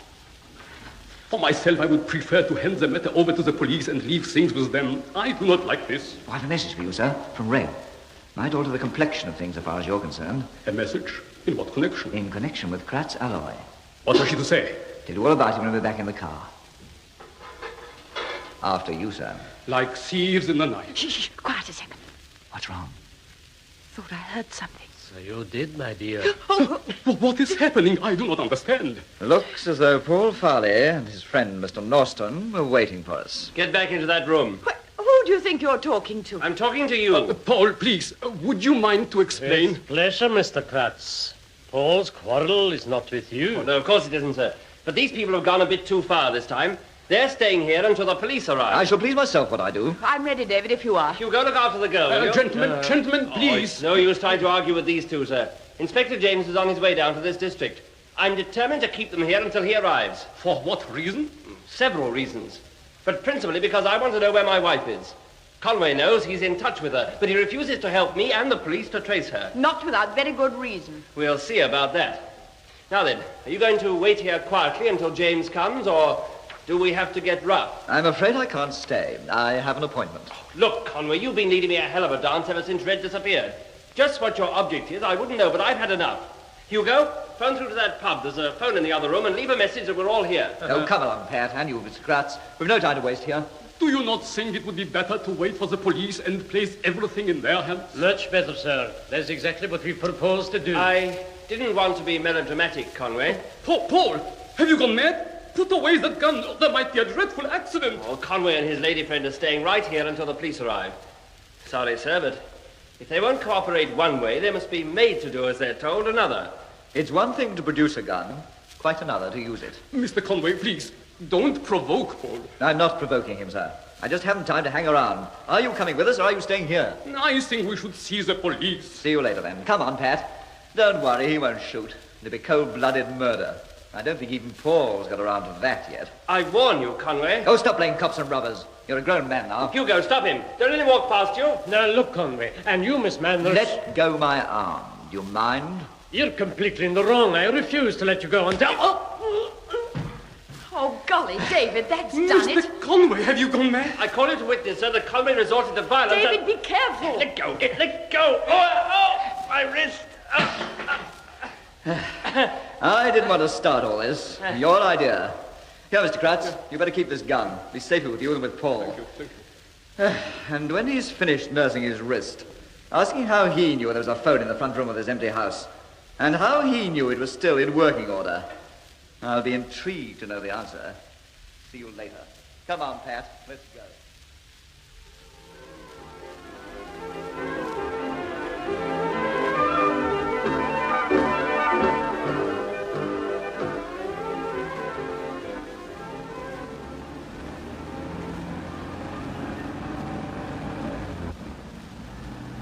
Well, really, David, you've put us right out of court now, you know. Afraid I got slightly annoyed. Didn't want to miss Red. She's got me a bit worried as well. Why a circus? That's why I want to see her. I feel unless we get in touch and find out the full story pretty quickly, something's going to happen to Red. She won't talk to the police because they won't believe her. She's scared stiff that Paul and Hugo will catch up with her before she's done whatever it is she's trying to do. Yes, and what about this AX3 formula business? Why didn't you tell Kratz about that? Oh, I wasn't going to say too much in front of those two. I'd have told him if he'd been alone. You know, Inspector James is going to be livid about all this. Can't be helped. Red seems convinced that Paul's behind some plot to get hold of this super metal formula thing. Seems like it. It's a bit far-fetched, isn't it? No, I don't agree. So far as Inspector James was concerned, the one thing that brought him into the affair was the possibility of Red's disappearance being connected with this new metal. Logically, he can't just poo-poo the whole idea now, just because Red herself is saying it. No, that's fair. But somehow I can't tie Paul in with being the leader of some foreign espionage outfit, can you? Needn't be the leader. Could be involved, though. In fact, Red as good as said he was involved. Well, I certainly can't see Hugo Norston or Lush Baker as top agents of some foreign power. Well, you can't always go by appearances. Another thing, Red's had experience of this sort of thing during the war. She'd not be the sort to get the wind up. Well, there's not much doubt that she has got the wind up. Here we are. Calantis International Circus. Last few days prior to continental engagements. Book now. Must be getting pretty well towards the end of the show. Now look, we'll leave the car here, just in case we want to get off in a hurry. The big top. Lot of glamour about a circus, I always feel. Lots of smells, too, as a rule. Oh, trouble with you is you've no imagination. You don't need one for the smells. But, David, once again, what on earth is Red doing meeting us in a circus? Safety in crowds, maybe? What do we do now, I wonder? Go in? Well, it's not worth paying to go in. Show's practically finished. There's nobody in the box office. Look, shut. Well, in that case, let's just drift in and see what happens. She said she'd look out for us somewhere near the entrance. Talk about looking for a needle in a haystack. Well patronized tonight, isn't it? Huh? Oh, yes, well patronized. Evening. Can I help? I know that voice. In what way do you think you might help? Oh, I never know. Thought maybe you was looking for somebody. Could be. Somebody with red hair, say? Again, could be. David, this is the man who was with Red in the pub. Ah, yes. Joe was the name, wasn't it? Joe it is. Christened Joseph after me dad. Where is she? Waiting for you. She said she'd be here. Too risky.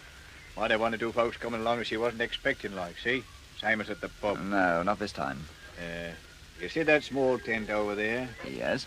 Well, that's one of the daytime sideshows, and it's not in use at the moment. She's in there. I see. Thanks. You have a pint for your trouble. Ah, spoken like a gent, sir. And if anybody else should come snooping around, I ain't seen you. Nor Red, for that matter. Tell me, Joe, can you see any reason for all this tremendous secrecy? Me? I wouldn't know. I just do what I'm told and ask no questions. You connected with the circus in any way? I don't think I made myself clear, sir. I don't never ask questions, and I don't never answer none, neither. Not unless I has to. Okay, fair enough. Come on, David.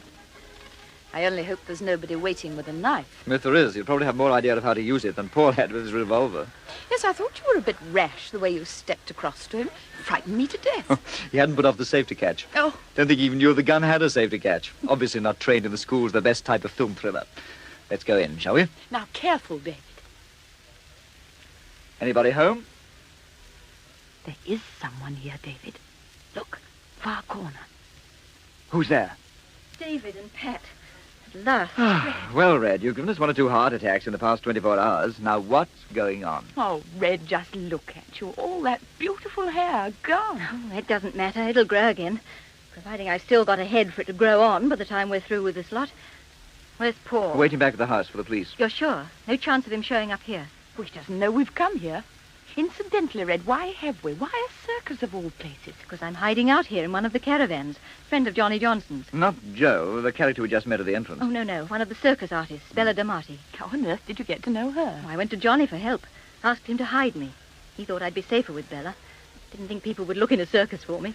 What happens when the circus moves on to its grand continental tour? Well, this business will be over by then. It's planned to finish immediately following Victor Kratz's final experiments. They're due to take place any minute now. You know, the new wonder metal, Kratz alloy. Now, suppose you start at the beginning, Red. Remember, Paul's giving people the impression that you're off your rocker. David, I'm deliberately being frank, Pat. Because cutting off your hair and dressing as a man and then hiding in a circus caravan with Signora Belladamatti, well, it looks a bit out of the ordinary, Red. But of course it is. Now listen, David. That new metal of Kratz is a great advance in metallurgy. So I gather. It is. I've taken the trouble to find out. You've heard of titanium? It's a sort of super element, isn't it? It's a big advance on any of the other known metal-type elements, and it's used a lot in the processing of modern metals. Well, this new Kratz alloy is a big advance on titanium. That means that it's of terrific importance. So important that other countries may be interested? I don't know who's interested, but somebody is. And Paul and Hugo Norton are working with this somebody against Kratz. Have you any proof? You don't believe me? Well, I mean, Paul's been working with Kratz, hasn't he, Red, for a long time? Not long, really. Let me explain. What little I know about the new metal, I know because I've listened to Paul talking about it, with Kratz, with Hugo, and with Lush Baker. I've no technical knowledge myself, but I gather it has quite phenomenal possibilities. Kratz even told us that. Well, a few days ago, I was going to the pictures. Paul had a conference at the house that evening, and I was going out of the way. Mm-hmm. At the last minute, I had a cracking headache and went to bed instead. Paul didn't know. About 8 o'clock, I felt a little better and came downstairs. Paul and Hugo were talking. You mean you eavesdropped at the door? Yes. Why? What made you suddenly take an interest? I heard Paul say, Kratz must be whisked away immediately the metal has been secretly tested and before any results or details can get out. Then Hugo Norton said, that's already been arranged. Paul then said, they realize that my knowledge can only carry them as far as Formula AX3. Norton said, they already have all that information. It's been passed on. And they await the next stage, the final stage. Is this true, Red? It sounds incredible. I swear it, David. Then Paul said, the final tests will almost certainly be overnight, and the metal itself tested in the early hours of the morning. We must find out the precise formula details of the additive which Kratz will put into the alloy when the process reaches the carbon arc furnace stage. What the deuce does that mean? I don't know, but that additive, whatever it is, plus the information about the temperature at which it's added, is the crux of the whole thing. Oh, I know it sounds crazy, me standing here in a circus tent talking about metal technology, but I wouldn't make all this up, would I? Oh, I couldn't. All right, then what? Then the doorbell rang and I had to dash back upstairs. Red, when did Paul find out that you'd stayed in that evening? Not till 2 days later. You see, they all went out later on. It was quite natural for me to be in bed and asleep when Paul returned. Yes, of course. Then he asked me about the picture, and I said I'd not been. I'd stayed in. He really began to frighten me from that stage onwards. He suspected something. I don't know why, but he did. So you ran away? I thought I could find out more by lying low than by staying at home with Paul. He knew something had gone wrong. And that's why he's so anxious to find you and put you away in a mental home. If he finds me, Pat, I shall be put away, but not in a mental home. I shall be found dead in circumstances that look like suicide. But he won't take any chances now.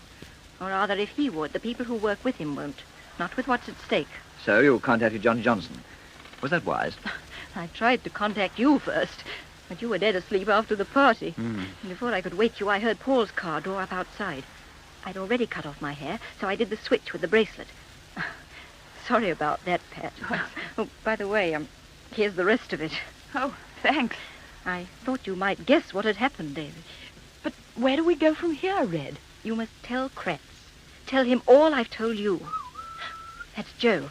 And that signal means somebody's on their way here. Look, I'll phone you at your flat, David. But, Red, don't go. I must. You can contact me through Johnny Johnson or Bella Damati any time, but I'm staying in hiding until Paul and his friends are safely put away. I'm taking no chances. The police will protect you. Sure, in a padded cell. But don't forget to tell Kratz. Whatever you do, tell him. I'll go out the back way. But what do you make of it all, David? Blessed if I know, Pat. But Red wouldn't go to these lengths just because she was jealous of Lush Baker. Shh. Somebody coming. She gone? Yes. The others have just arrived. They've spotted your car and all. No, now what? Oh, brazen it out. Only thing to do. They're coming this way. I'm drifting, so cheerio. Thanks, Joe. Come on, Pat. To hell with them all. We've committed no crime, remember? Not yet. Look, Inspector. That tent. Conway and the girl. They've spotted us, David. Let's go and meet them. Hello, everybody. Jolly good circus, from what we saw of it. Now, what are you two doing here? Haven't I made myself clear? If you don't stop interfering, you'll find yourselves liable to arrest. Arrest? What for? Obstructing the police in the course of their duty, assault against Mr. Norston here, and any more offences I can think up that'll keep you out of harm's way for a time. Ask them where Red is, Inspector. Do you know, David? No. Liar. Is that the truth? Of course. Have you seen her tonight? You see, Inspector, they have. Yes, we have. But she's gone now. Yes. Very well, I'll go into all this later. At the moment, I'm on another errand. Have you ever heard of a woman named Bella D'Amati? Yes, she's one of the circus artists. Well, apparently Red has been staying with her, and she phoned me just over half an hour ago to Look, say... Inspector, is this important? I think so. Mr. Marty told me that she had a lot of very important and very urgent information to give me regarding your wife. She said unless I came right away, anything might happen. Anything might happen to whom? Red? She didn't say. Do you happen to know where her caravan is? No, we don't. Well, perhaps that chap does. I say, excuse me. Want me, sir? Yes. Have you any idea which is Mr. Marty's caravan? Bella D'Amati? Oh, why, yes. The one down there, second from the end. That's her, sir. Thank you. But surely it is of more importance... If you don't mind, I'll assess the importance of the various aspects of this case, Mr. Norston. Here. Yes, this is the one he said, isn't it? That's the one, sir.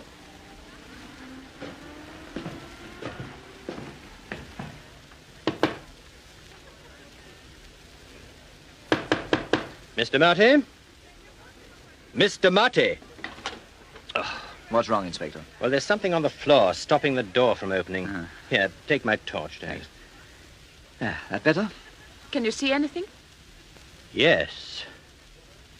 A woman's hand.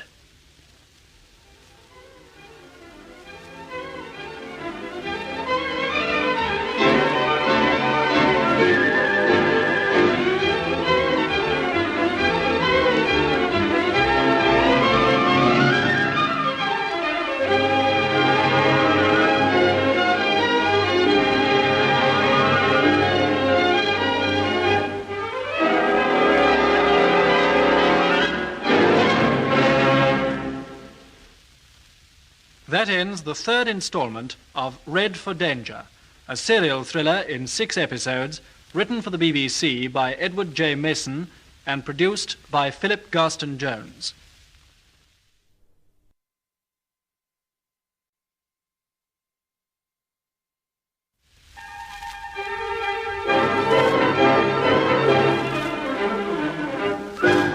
We present Red for Danger, a new serial thriller in 6 episodes by Edward J. Mason.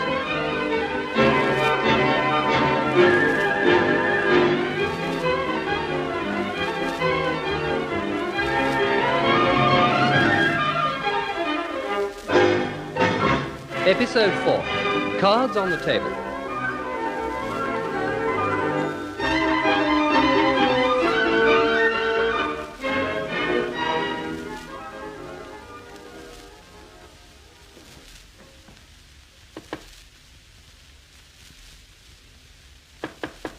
Mr. Marty? Mr. Marty! What's wrong, Inspector? Well, there's something on the floor stopping the door from opening.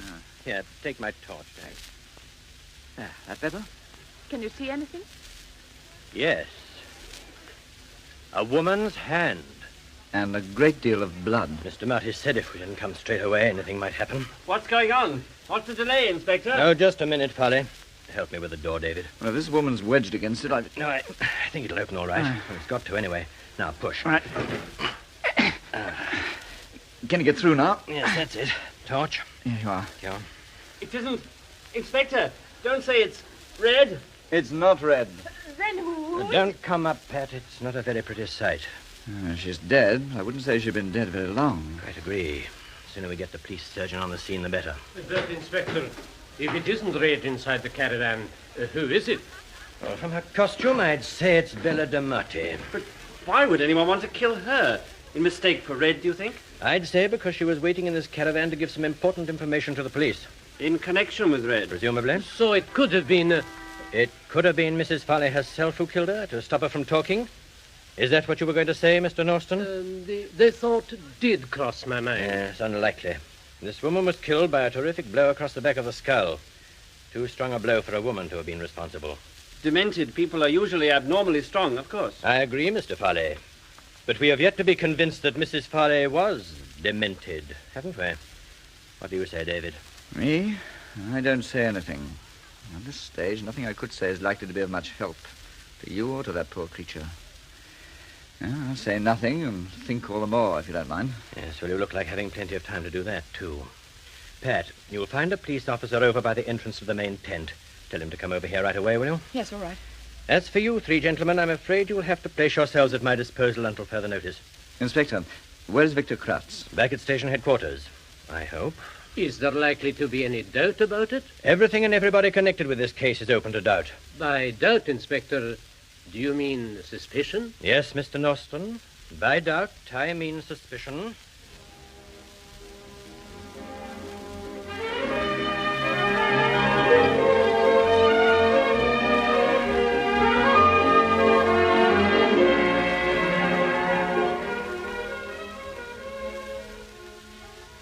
The inspector might just as well have locked us up at the police station, David. Has made us sit up all night here like this. Well, I hope my flat's a bit more comfortable than the police station.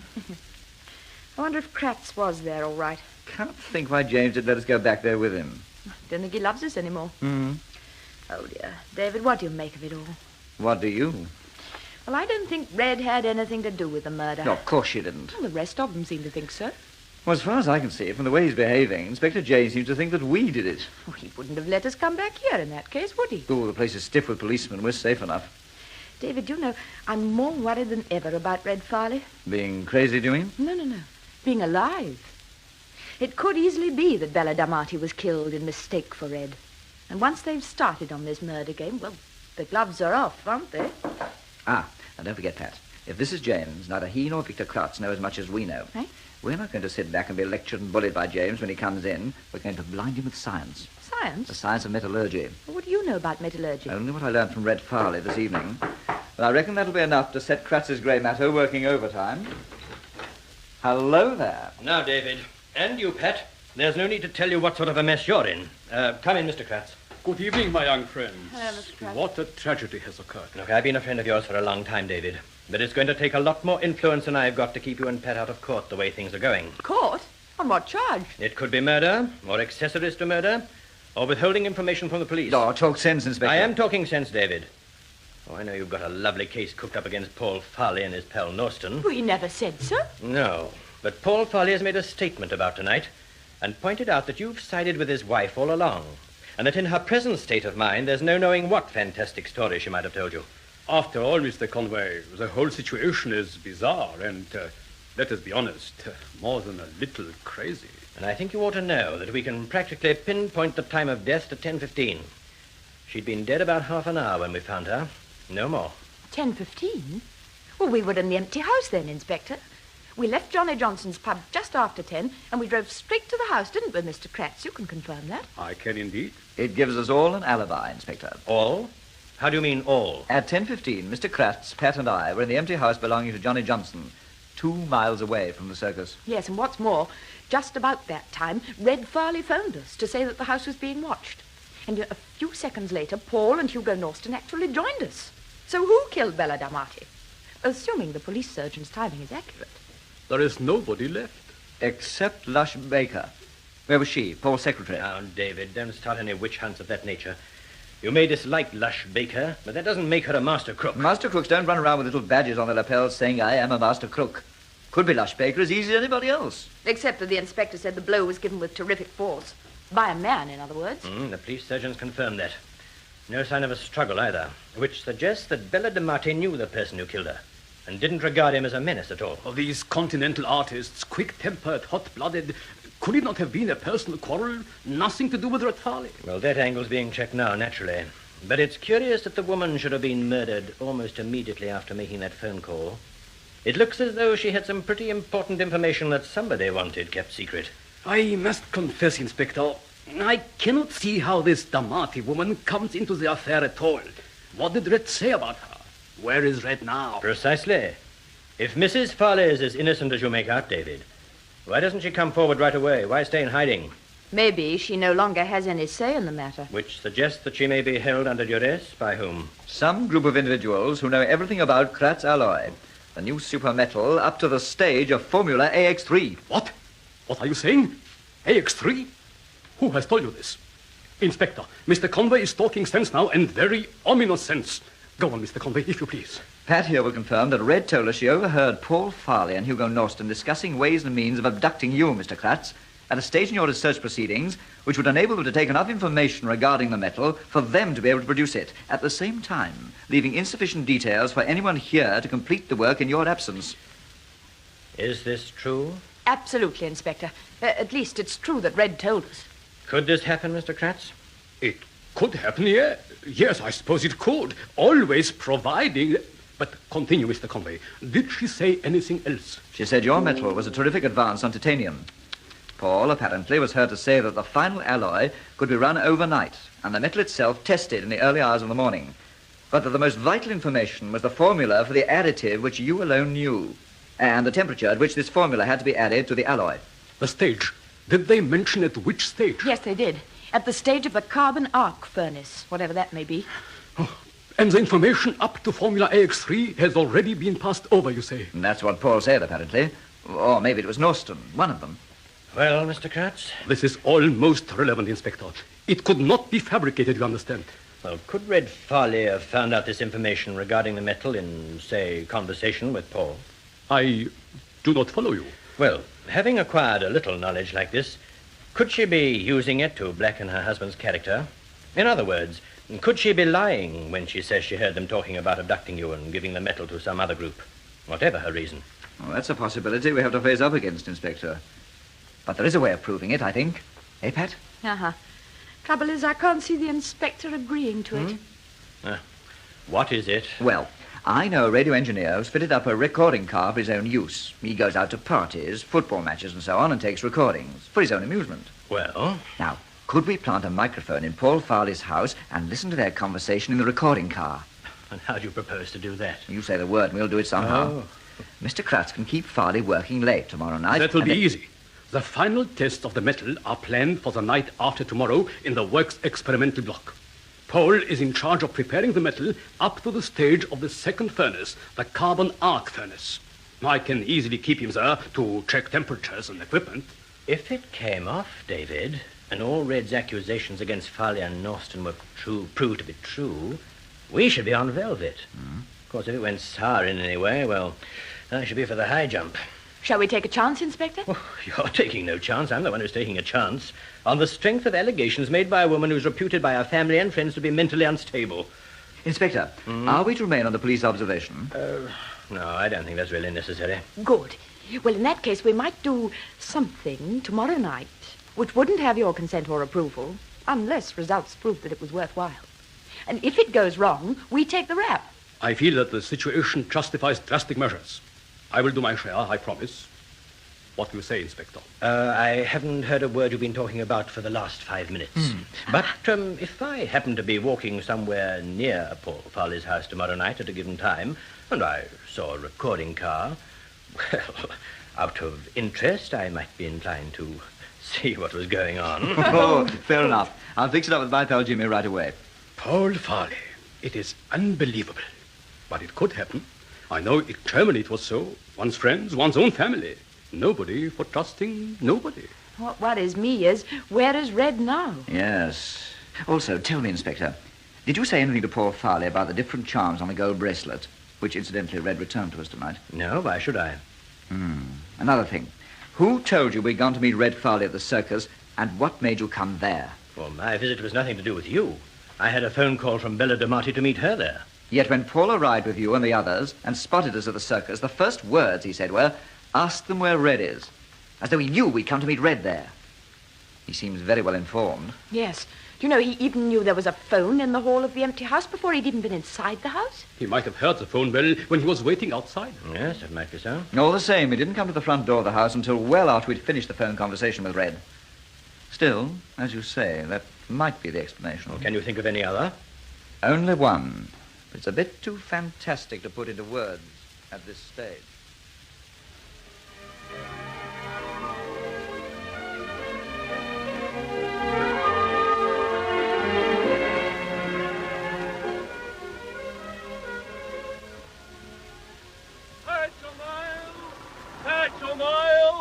Leave all of Sergeant! Circus staff found brutally murdered in caravan. Please search for red-haired wife of Mr. Man. Before the 6 o'clock news, here is an announcement.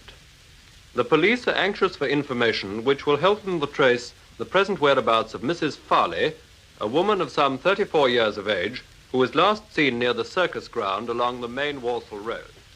She is believed to have discharged... Good evening. Before our television program starts tonight, we have been asked by the police in the Midland area to enlist your cooperation in their search for this woman, whose photograph is now appearing on your screen. Yes, the police tried every method they could to trace Red Farley, but it all made no difference. Red Farley had vanished again just as completely as before. We went down to Johnny Johnson's pub early in the evening to see whether he could help. And we weren't too well received. My birthday, too. But Johnny Johnson wasn't singing any happy birthday welcome songs.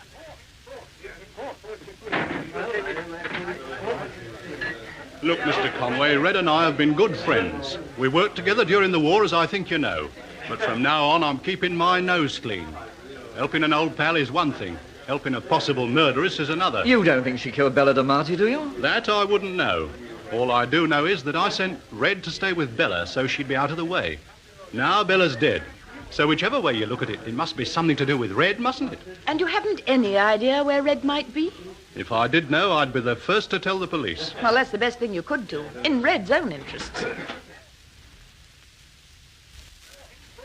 Evening, Joe. Peace. Joe. Howdy. What do you know? Hello, our friend of last night. And I should be very careful what you say to him. Joe and Bella were very good friends. How long has the circus been in the district, then? Fortnight. But we knew Bella and one or two more of the crowd a long time before they came round these parts. Why?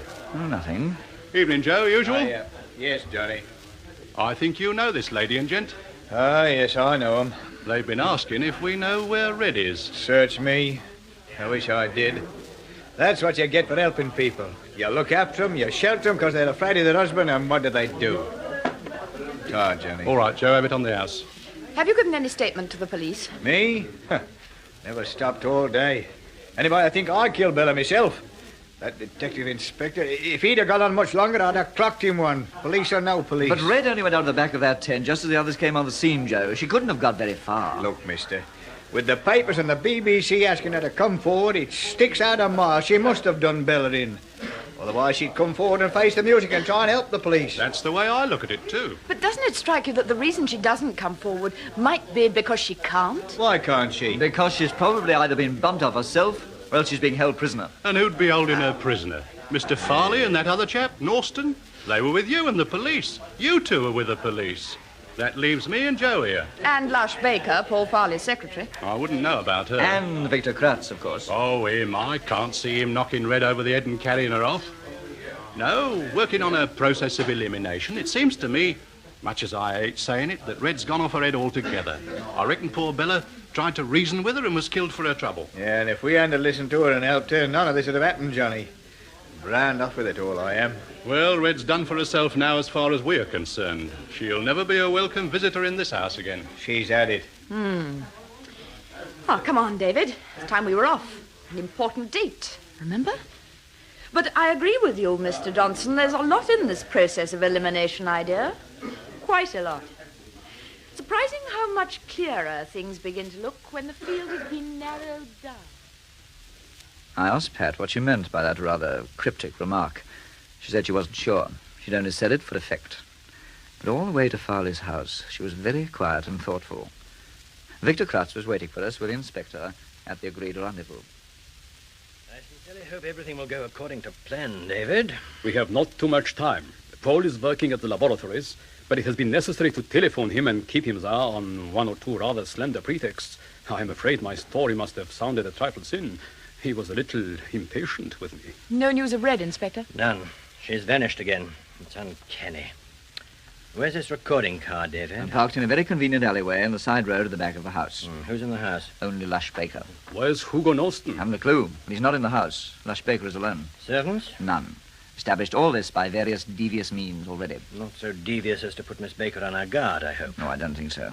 David, which room shall you put the microphone into? Dining room, I think. Uh-huh. It's at the back of the house, for one thing, and it's probable that Lush will have prepared some sort of supper for Paul when he returns. Yes, well, there's an ornamental wrought iron flower stand alongside the wall near the table. I noticed it the other night. It's full of flowers in pots. I remember it. Most attractive. That'll be just the job. If it's still in position, and providing the dining room is late for supper. Mm-hmm. Oh, it's time I was off, David. Right, sweetheart. Now, you know what to do. I'll do my best. I do not understand. What is Miss Manners' part in this operation? I'm the decoy, Mr. Kratz. Mind you, there's no love lost between me and Lush Baker.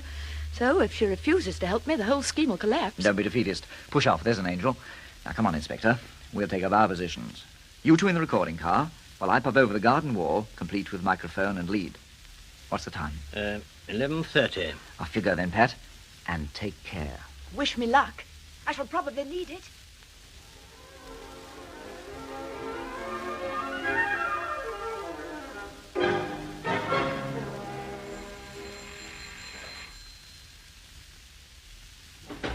Did you forget your key, Paul?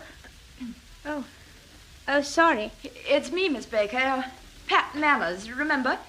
Oh. Yes? Look, I must apologize for troubling you at this time of night, really, but my car's packed up, and seeing your car parked in the drive, I wondered... Yes? Well, all I need is a tow, and she'll start again. This is the second time it's happened. What, no resourceful Mr. Conway to oblige? No, I'm afraid not. He warned me before I came out that it might happen. I don't know what's wrong with the thing, but it's going in tomorrow. I just needed it in a hurry last thing tonight. I see. So I thought perhaps if Paul could possibly give me a tow just for a few yards to start me off again, I wouldn't have disturbed you at this time, only I saw the light in the window and the car parked here. Paul's out, still at the works. Oh, well, perhaps Mr. Norston would tow me. He's out, too. Oh, dear. Not doing too well, am I? But it's not a very difficult job, actually. I have got a tow rope. Look, I'd be terribly grateful if you could help. Otherwise, it means phoning a garage. You heard any more about Red? No. David and I have been told to mind our own business and stay out of it all. Little late in the day to tell you that. Yes, well, anyway, we're staying out of it. I'm sorry for Red, but, well, nobody wants to get mixed up in murder if they can help it, do they? Sometimes they can't help it, especially when they go around asking for trouble. Just a minute, I'll get a coat. It's quite warm, really. Yes, suppose it is. All right. Whereabouts do you say your car is? Oh, it's only 20 or 30 yards down the road. It's really most awfully kind of you. I do appreciate it. This waiting is nerve-wracking, Inspector. Most worrying. My worry is that this sort of thing turns detective inspectors back into police constables, if it goes wrong. Talking of police constables, what if one should come along? One won't. It's been taken care of, don't worry. He's coming back, Inspector. Top of the wall. Look. That was pretty quick work. Well, David? Worked like a charm. Pat kept her away about 7 minutes. Gave me bags of time. Where'd you put the mic? In the flower stand. Just the job. Was the door at the back open for you? Fortunately, yes. Would have taken much longer if it hadn't been. Yes, well, how long do we have to wait now? Well, here's Pat, in the shadows. See her? Across the road. Oh, yes. Something of an optical illusion there. I was looking a little time ago at that deep patch of shadow across the road from the street lamp, and I could have sworn someone moved. Your eyes play tricks at this time of night. Oh, well done, darling. Jolly near thing, Pat. Why, you managed it beautifully. Paul's car swept into the drive just as I was driving off. He speak to you? I didn't have a chance. Just put my foot down hard. Switch on then, Jimmy, will you? Right. You better come pretty close together, otherwise you'll not hear. And I've got a pair of wire cutters in case of accidents. Have to buy you a new mic in any case, Jimmy. Now, everybody comfy? We may have a long wait. What could I do, darling?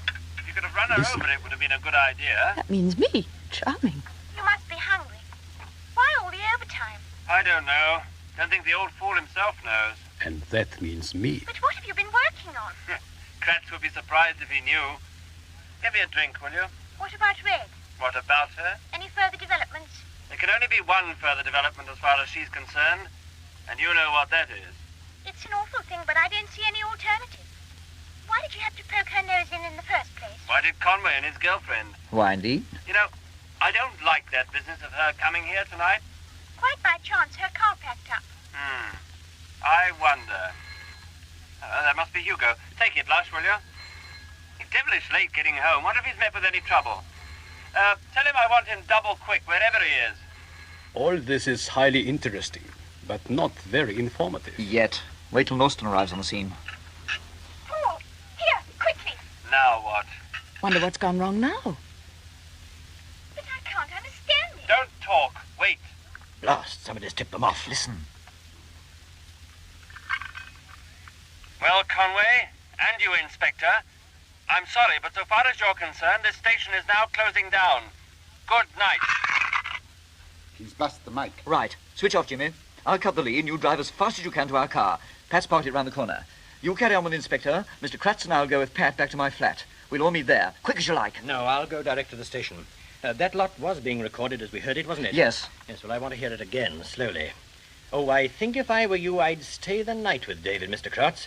You'll be safer in his flat than in that great house of yours. If Mr. Conway has no objection. No objection at all. Pleasure. And what about Paul?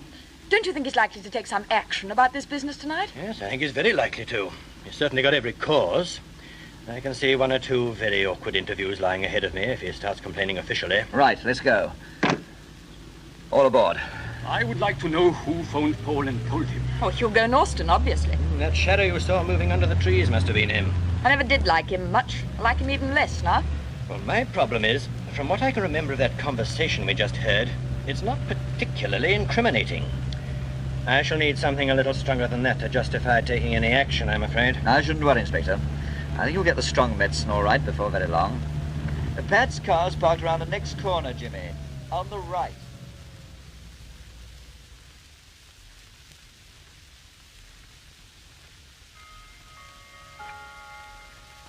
Oh, poor Pat.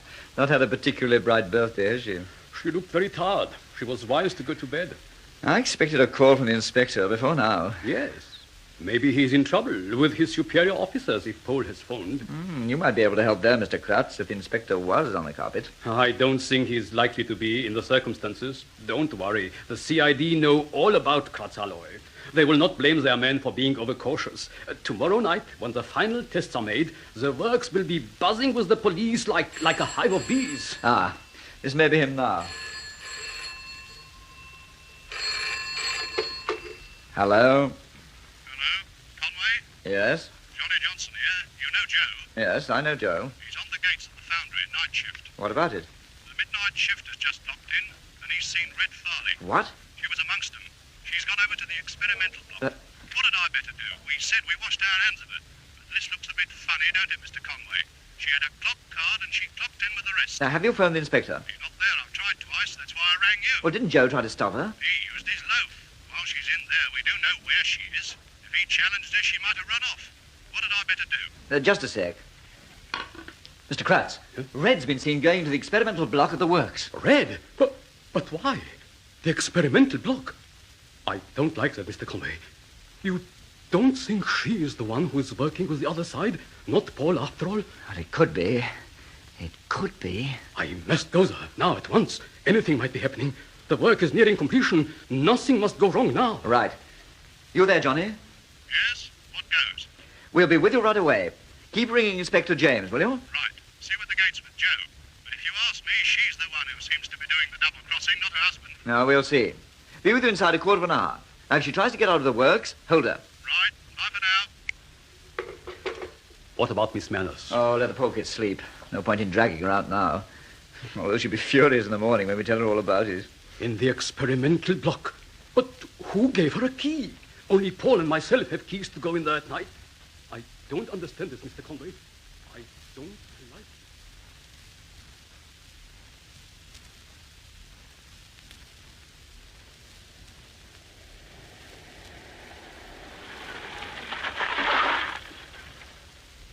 Ah, there you are. They're here, Joe. Evening, gents. Funny how'd you do, innit? She's in there all right. I've seen her. You saw her enter the building? With my own eyes. She let herself in with a key? As cool as you like. Still dressed as a man, though. But I couldn't mistake her. Inspector James is on his way. He says hold her till he comes. Oh, you got him, did you? Good. Well, let's get over to the experimental block right away.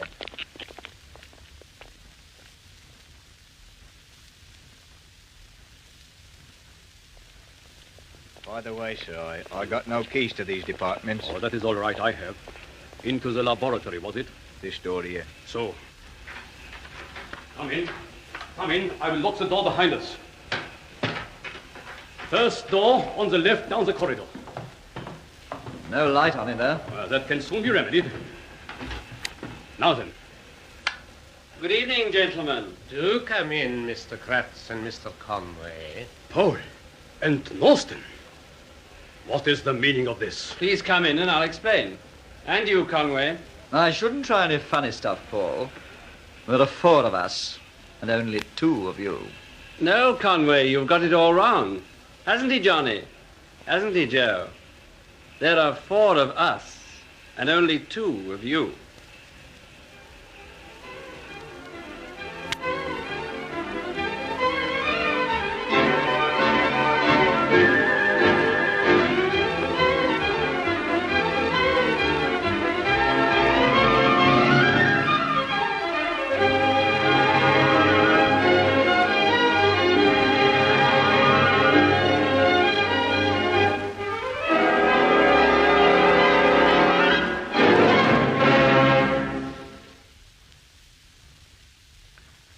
That ends the 4th installment of Red for Danger, a serial thriller in 6 episodes written for the BBC by Edward J. Mason and produced by Philip Guston Jones.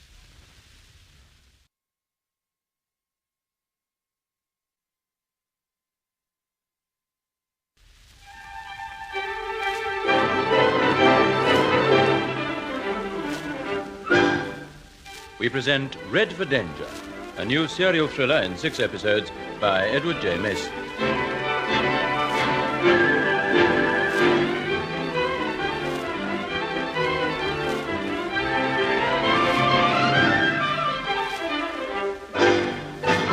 Episode 5, Target Practice.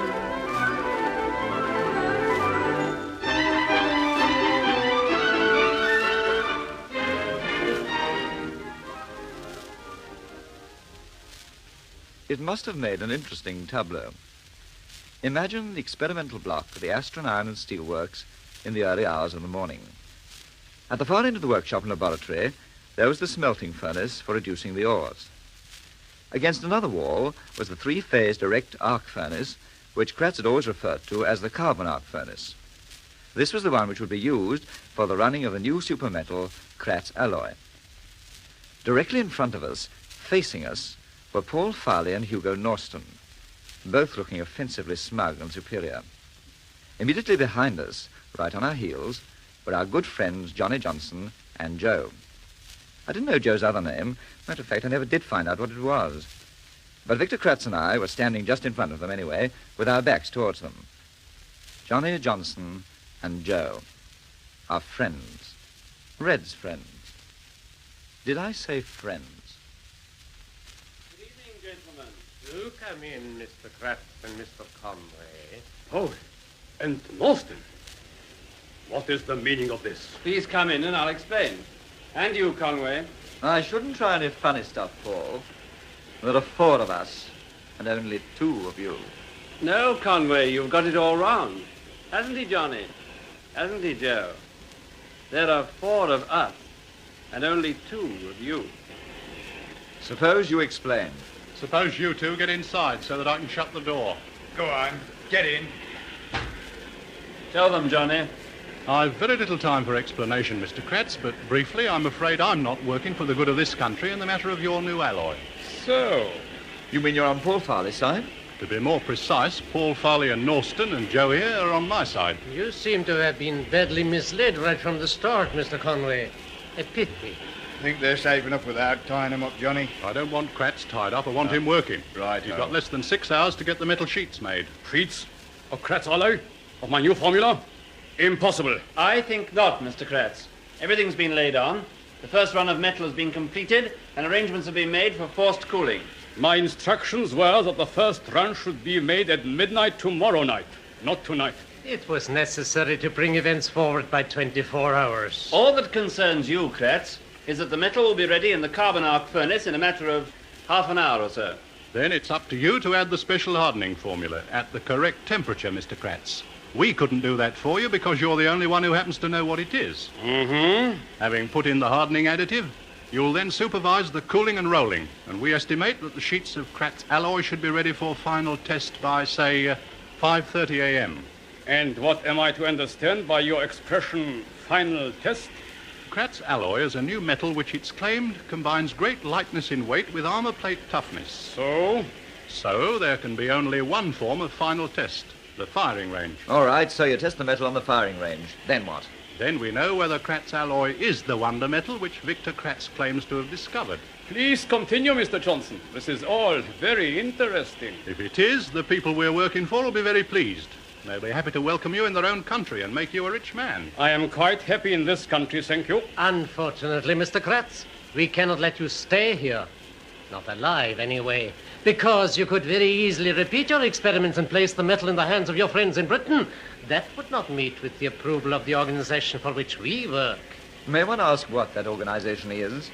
Or for which country it operates? It could be of no possible interest to you, Conway. Suppose we proceed with a test run of the metal. Eh, Mr. Kratz? You must be mad, you know, to think you can get away with this lot. Who's going to do the work, to roll the metal for you? Where's your labor coming from? There are no problems. The entire skeleton staff in this experimental block are working with us. That I cannot believe. What of Robinson, Jackson, and Clark? They have been taken care of. You mean they've been... Look, Conway, the one thing I want to avoid for the next few hours is anything in the way of melodramatic heroics. We've a job to do, and it's got to be done fast. I'd advise you to stop being a nuisance. I don't get you at all. I thought Red said she worked with you during the war. That you and she operated against the saboteurs in the steelworks. In war or peace, I've never had the slightest sentiment about this sort of work, Conway. In other words, like Joe here, I've always worked for the highest bidder. And during the war, who was that? We'll give you 3 guesses. And would you believe it, Conway? When Red found out that I was double-crossing Victor Kratz, of all the men to go and ask for help, she had to choose Johnny Johnson. Poor Red. Such an attractive woman, too. Where is Mrs. Farley? She's also been taken care of. I still say you must be mad to try and get away with it. At 7 in the morning, the day's shift will start coming in. We shall be away long before then. But how are you going to get out of the country? All the ports will be watched. Don't worry, we're organized. Now, come on, Mr. Kratz, start work. I shall not start work. As David says, you are wasting your time. I have not the slightest intention of cooperating with you. Look, Mr. Kratz, I told you I'd no time to argue. Unless you do as you're told, a lot of innocent people are going to suffer. Mr. Kratz, don't be under any illusions. He means what he says. 2 people have already been killed. 2? You mean somebody in addition to that woman, Bella Damati? Who is the other victim? Red herself? We don't know the man's name. A friend of Conway's has a recording van. You mean Jimmy? The man we were with tonight? Your fault, Conway. You surely didn't think we were going to let the inspector get away with that lot. What did you do? A regrettable accident. A big lorry driven by Joe there hit the van broadside on. Recording van at the worst of the argument. And the inspector? Oh, him? He's in hospital. I don't think he'll give us much bother no more. Ah, you filthy little rat! Oh! Watch him, Johnny. He's dangerous. Keep to the wall. Conway! I've been waiting to see somebody put that chap to sleep for days. Well, now it's done. Come on, Mr. Kratz. Better get to work. Never. You must be a bad psychologist, Mr. Johnson. I don't think so. You can't make me work with you. No? Paul, Yeah? you go. Take Conway's head and feet. Why? Chuck him in the smelting furnace. What? Don't argue, man. Take him by the feet, Paul. Yes, but There are no buts at this stage. Ah, Joe's coming round. He can give a hand. Oh, where is he, the lousy... There he is on the floor. Oh, I'll get even with him later. You can get even with him now, Joe. Hey. Give Hugo a hand. Oh, you're not serious. You wouldn't throw him into that furnace. It seems to be the only way of convincing you that we are serious. Conway means nothing to us, Mr. Kratz, nor to the work people we've had to put temporarily out of action. There are 12 of them. I tell you quite seriously, unless you do what I'm asking you to do, then one after the other they'll go into that furnace. He'll do it, Kratz. He'll do it. I tell you, for mercy's sake, do as you're told. Don't lose your nerve, Paul. Here, get out of the way. If Paul won't take this bloke's feet, I will. Right, Joe. Now then, lift, Hugo. You can't do this. You can't do it. Not in cold blood. Just watch us. Right, Hugo. Swing together and let him go on the count of 3. One. Oh, my God, Kratz, you can't let him do Stop! it. Stop! You hear me? Stop! All right. I will do as you ask. All right, you two, hold it. Going to play ball, Kratz? Yes. Yes. I will do as you ask. Good. Then make a start. He would. Just as I was going to have my own back. Right, how you go. Drop him. Maybe you'd better tie him to a chair, Joe. Then get back to the phone. All calls to the switchboard will be put through to you. You know what to do. Righto. What? What about the girlfriend of Conway's, Pat Manners? Surely you can leave the girl out of it. She has done no harm. At the moment she is sleeping. By the time she wakes, everything will be finished. Let the girl sleep. Sure, by all means, let her sleep. But what if she wakes up? She might easily make trouble. Let's hope she sleeps soundly, that's all.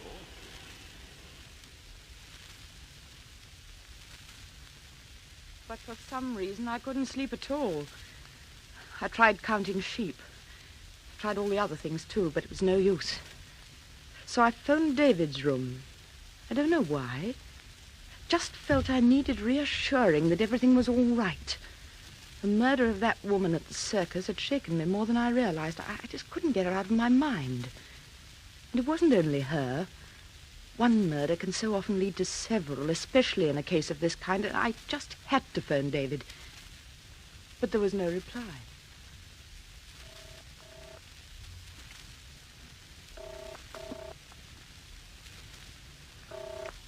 Night porter here. Sorry to bother you, Wilson, but there's no reply from Mr. Conway's room. Would you try him on your phone? Maybe mine's out of order. He's gone out, miss. What? About half an hour or more ago. With the other gent, the foreign one with the beard. Gone out? This time in the morning? There was a phone call came for him, urgent. Oh. Do you know who it was? The man said his name was Johnson. Johnny Johnson? Oh, dear. Anything I can do, miss? You have no idea where Mr. Conway and his friend went? Not a clue, miss. Well, look, get me Johnny Johnson's pub. I'll give you the number. Just a second while I look it up. No, on second thoughts, Wilson, don't bother. Get me the police instead, will you? Central 5000. The police, miss? That's it. Quick, Wilson, don't hang about. This could be serious. But it was no use. Inspector James wasn't available. I tried his home number. No reply. By this time, I was beginning to develop a panicky sort of feeling. Every avenue I'd tried seemed to lead me nowhere. And I have a terribly lonely sensation, as though time had been marching on and I hadn't marched with it. And then it struck me that perhaps Victor Kratz might have wanted to go to the factory suddenly for some reason or other. And as David was his host for the night, maybe he'd felt he'd better go along too.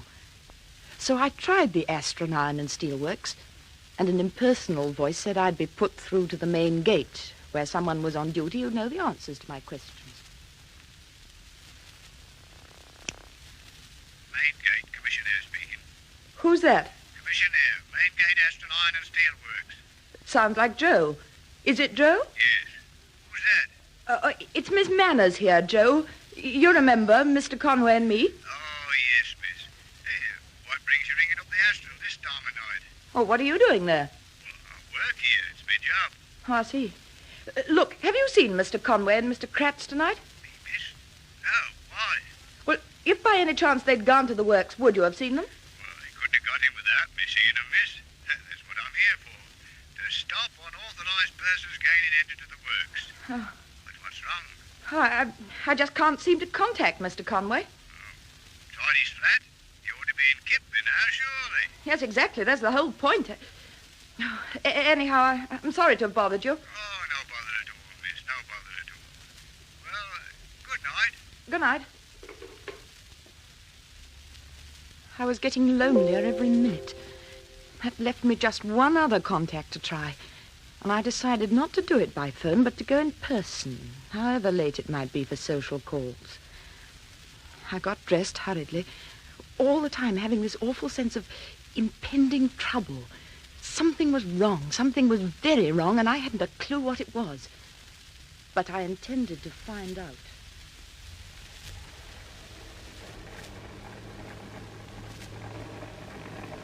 Temperature should be coming up to the required figure, Paul. You've got the additive already? It goes in under pressure. You note that, Hugo? High-pressure oxygen is used. Everything is noted down so far, including the formula for the additive. Kratz, why didn't you stick out against them? That's what you said you'd do. That's what you assured me you'd do. Whoever suffered? Apart from yourselves, there were 12 men. Most of them married with children, my boy. I couldn't do it. You thank your lucky stars he couldn't, Conway. Otherwise, you'd be signing a receipt for that harp by now.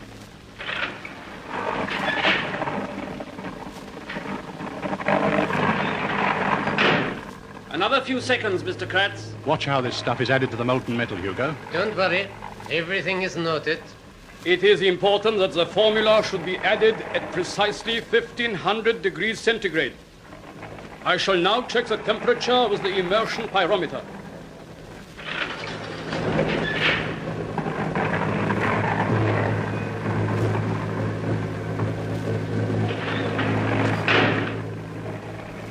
Ready with the additive now. Right.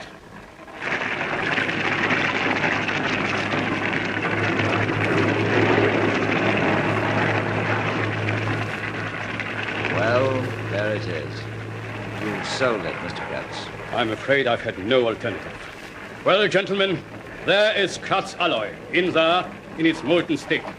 It now needs only to be poured and cooled down at the definite speed specified in my notes. What about rolling the metal? Paul knows what to do. The men in the next section have got their instructions. At what temperature must it be rolled? Surely that is important. Very important. Well, what temperature? It is all there in those notes. Now I'm tired. I can do nothing more. You have all you need. Johnny, one thing worries me. What? Suppose he's given us the wrong formula. Suppose it is a lot of rubbish. All this information we've got. In that case, the alloy won't be Kratz alloy, will it? That's what Hugo's driving at. Where do we go then? It'll be too late to do anything about it, won't it? If it isn't Kratz alloy, then it won't withstand bullets, will it? No. That's why, as I've already pointed out to Kratz privately, it's to be hoped that he's not made any efforts to double-cross us.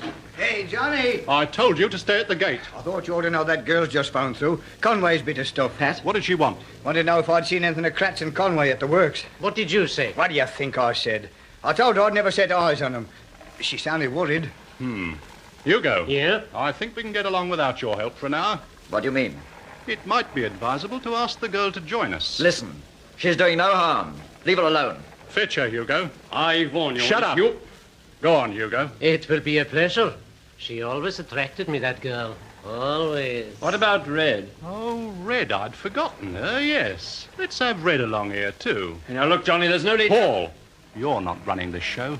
I know Red's your wife, but you've been doing your best to forget that for some little time. Don't raise it now. It's the wrong moment. What sort of a skunk are you, Paul? What sort of spineless rat have you suddenly grown into? Look, chum, any minute now we shall be testing the temperature of that alloy again. You wouldn't like us to use your arm as a pyrometer, would you? Right, then keep your mouth shut. Off you go, Hugo. Time's getting on, and there's still a lot to be done.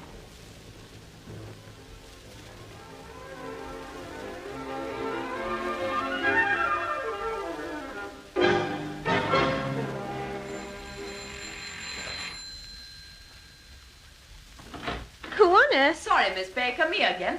Oh, no, not twice in one night. Sorry. Will you get out? Hate forcing my way in like this, but occasionally one has no choice. You're asking for trouble, Miss Manners, if you come barging into other people's houses without an invitation. I have a permanent invitation to visit Red Farley's house, and it still is Red's house, isn't it? Or have you taken over all Red's possessions along with her husband? Does the permanent invitation apply to this hour of the morning? Listen, if you'd been in bed, I'd have thought twice about it, but you're not. What do you want? I want to know where David is, and I want to know where Red Farley is. You've come to the wrong place. I don't think so. It was obvious from the conversation we listened into that you both knew where Red was, both you and Paul. Prove it. And it suddenly struck me, the one place you'd never expect to find a woman who disappeared from home would be at home, wouldn't it? Ha-ha, you gave yourself away, Lush. All right, where is she? Find out. After we'd finished speaking to her in that circus tent, she vanished. Now, the only people who could have had anything to do with making her vanish were Johnny Johnson and you. Everybody else was accounted for. Johnny Johnson? But Johnny's Red's best friend. Everybody knows that. She went to him for help because she was afraid of Paul. Johnny Johnson is in this business with you lot, I'm certain of it. Nobody else could have kidnapped Red from that circus. And only Johnny or Joe or you could have murdered Bella D'Amati because, once again, everybody else was accounted for. Except Red. Red could have killed her. I've got the choice. Red or one of you three. I'm choosing one of you three. Where's that noise coming from? I can't hear any noise. Well, I can. And it's coming from inside the house. Stay just where you are, Miss Manners. What? I've used a gun before, so I shouldn't take any chances. I see. Now the cards are well and truly on the table, aren't they? Turn your back towards me and keep walking. I'll tell you when to... Now what are you going to do, Miss Baker? I'm going to answer the phone. And you'll stay exactly where you are while I do it. Otherwise I shall shoot. I mean that. Well, I hope you know more about handling guns than your friend Paul Farley. I shouldn't try to find out about that if I were you. Turn your back towards me. Go on, turn around, quick. Anything to oblige. Hello? Who is that? Miss Baker. Who is that? Inspector James. Inspector James? But I thought... Yes? You thought what, Miss Baker? That I was dead? Why, no. No, I don't understand you. Now listen, have you seen Conway and Miss Manners? No, I know. Inspector, come here quick. Why, you fool? Hello? Hello? Come to Farley's house as quickly as you can, Inspector. Hello? What's going on there? Pat Manners. Let go of my arm. Hello? Well, at least you remembered to take off the safety catch, which is more than your boyfriend did. You've broken my wrist, you bitch. I don't think so. Now you do as you're told, you mind? Against the wall there, quick as you like. Wait till Hugo gets back. Shut up. Hello? Hello, hello. No, you don't, dear. Back against the wall. Hello. Oh, we seem to cut off the inspector between us. Well, now to investigate that noise. Carry on in front of me, Lush, will you? I'll do nothing of the sort. You fool, you damn fool! That might have hit me. The next one will. It'd be murder. Self-defense, actually. Now move towards that odd noise we can hear. Aha, the cellar, eh? Open that door, will you? I said open it. Stand clear so that I can see. Red, what on earth have they done to you? Tied up and gagged, eh? Set her free, Lush, and don't waste any time about it. Go on. Just wait for this. Just wait. Take that gag out while I cut these ropes, and don't try any tricks, Miss Baker. I got a penknife in one hand and a pistol in the other, and I'm a bit shaky on the trigger. You okay, Red? Oh, bless you, Pat. You all right? A bit numb, that's all. How on earth did you manage to climb the cellar steps and bang on that door? It took me ages. What shall we do with her? Same as they did to me? All in good time.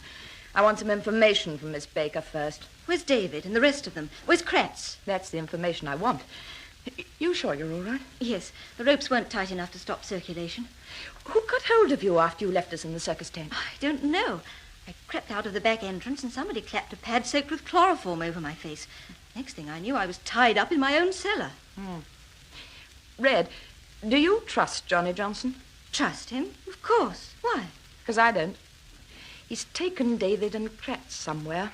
And working by a process of elimination, I think he must be the man who's working with Paul. Oh, no. Never. I think he's behind the murder of Bella D'Amati, too. What? Bella D'Amati, she's not dead? Mm-hmm. Either Johnny Johnson or Lush here did it. Or Joe. Try and prove it. First of all, I want to know where David and Kratz have been taken, and you're going to tell us, Miss Baker. Oh, yes? Oh, yes. I have 1 or 2 scores to settle with you, Miss Baker. Give me that penknife, Pat. Eh? She'll talk all right, don't worry. If she doesn't, she'll not be likely to run off with anybody else's husband. Red, what do you mean?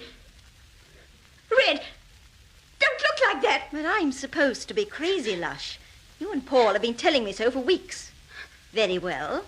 I'll live up to it now for a few minutes. Hey, Red, be careful. Just start talking, Lush, and everything will be all right. I owe you quite a lot, one way and another. Are you going to tell us what we want to know? Or not? You wouldn't dare to touch me. You wouldn't dare. You can't scare me if you... Hey, steady on, Red. All right. I'll tell you. They're at the factory. But surely the tests are tomorrow night. They've been brought forward. They're all at the factory now. Ah, that'll be Inspector James, I fancy. Now perhaps we'll get somewhere. If what Lush says is true, we haven't a lot of time.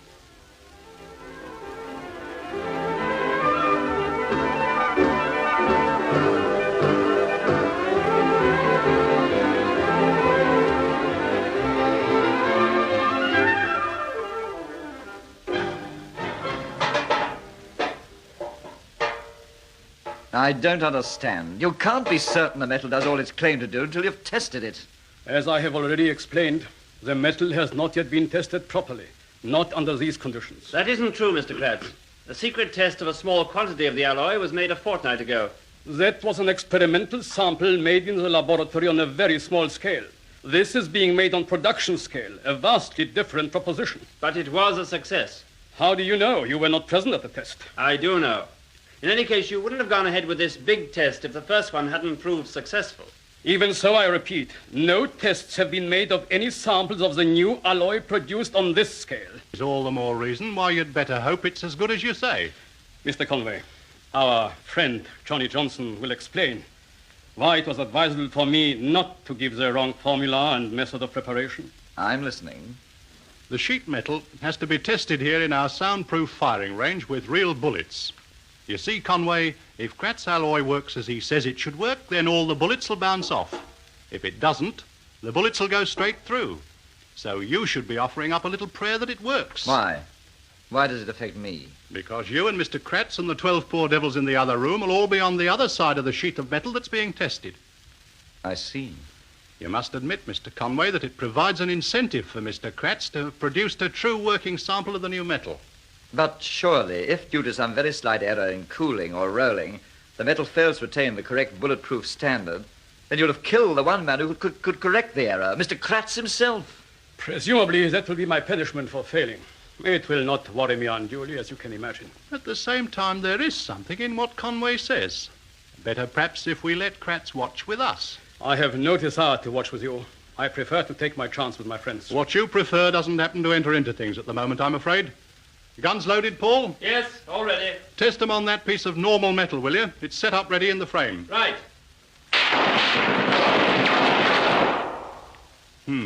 Made a tidy mess of that piece of steel, didn't it? But that wasn't Kratz alloy, was it? No, Mr. Johnson. That wasn't Kratz alloy. Right. Fix up the new metal sheet, the first one. Let's have some of those workers in. Mr. Johnson, I beg you. Don't let these innocent men undergo this dreadful risk. If you've done your job properly, there can't be any risk. Now then, Conway, get behind that sheet.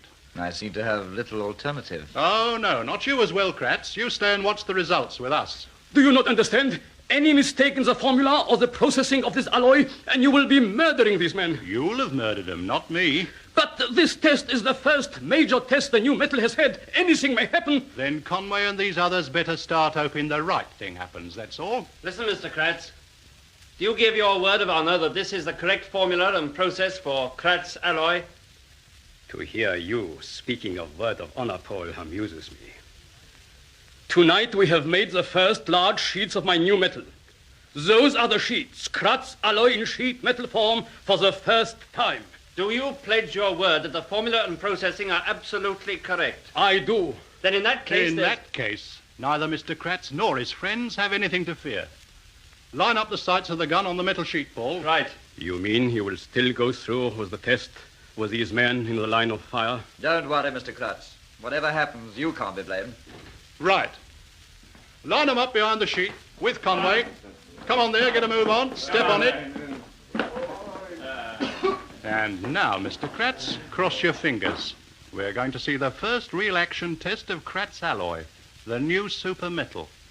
And it better be good.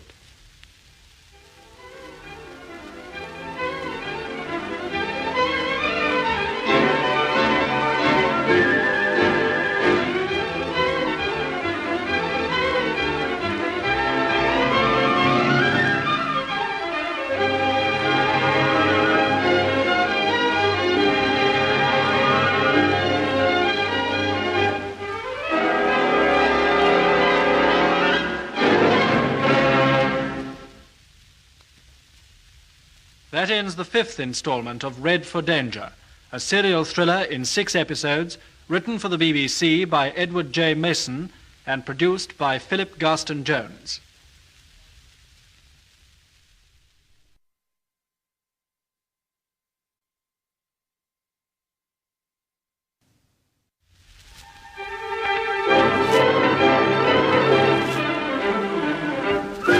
We present Red for Danger, a new serial thriller in 6 episodes by Edward J. Mason.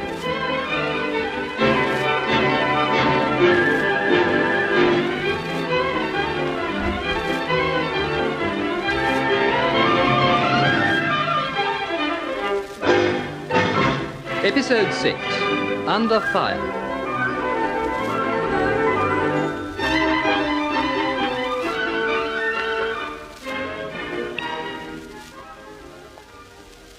If the situation had cropped up in a Blood and Thunder film, you'd have called it far-fetched. All right, so it was far-fetched.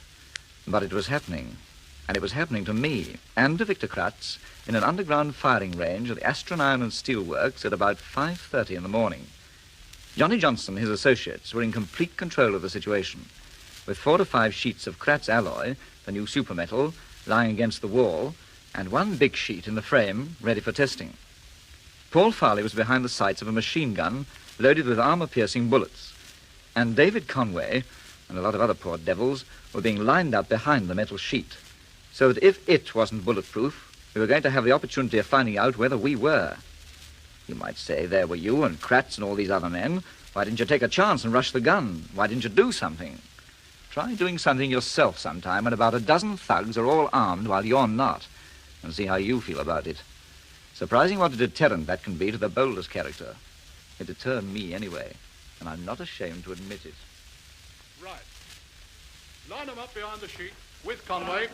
Come on there, get a move on. Step on it. And now, Mr. Kratz, cross your fingers. We're going to see the first real action test of Kratz alloy, the new super metal. And it better be good.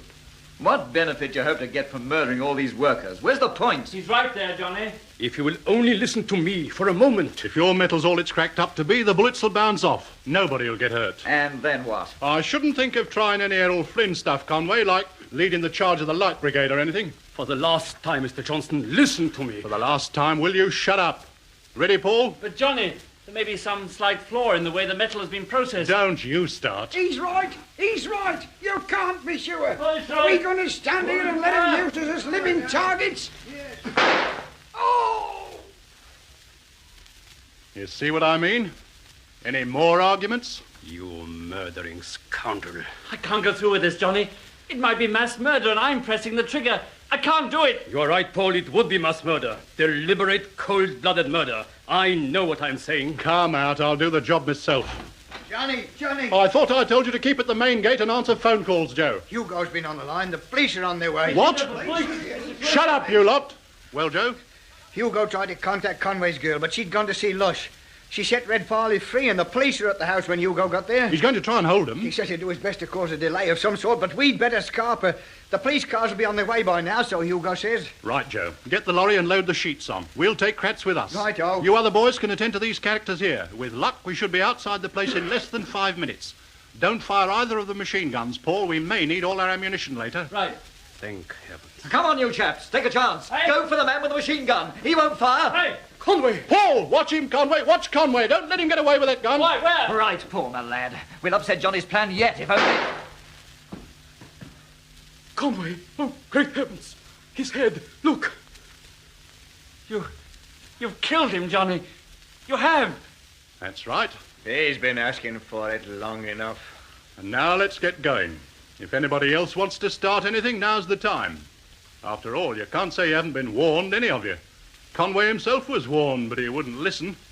A very foolish mistake on his part. You might almost say a fatal mistake.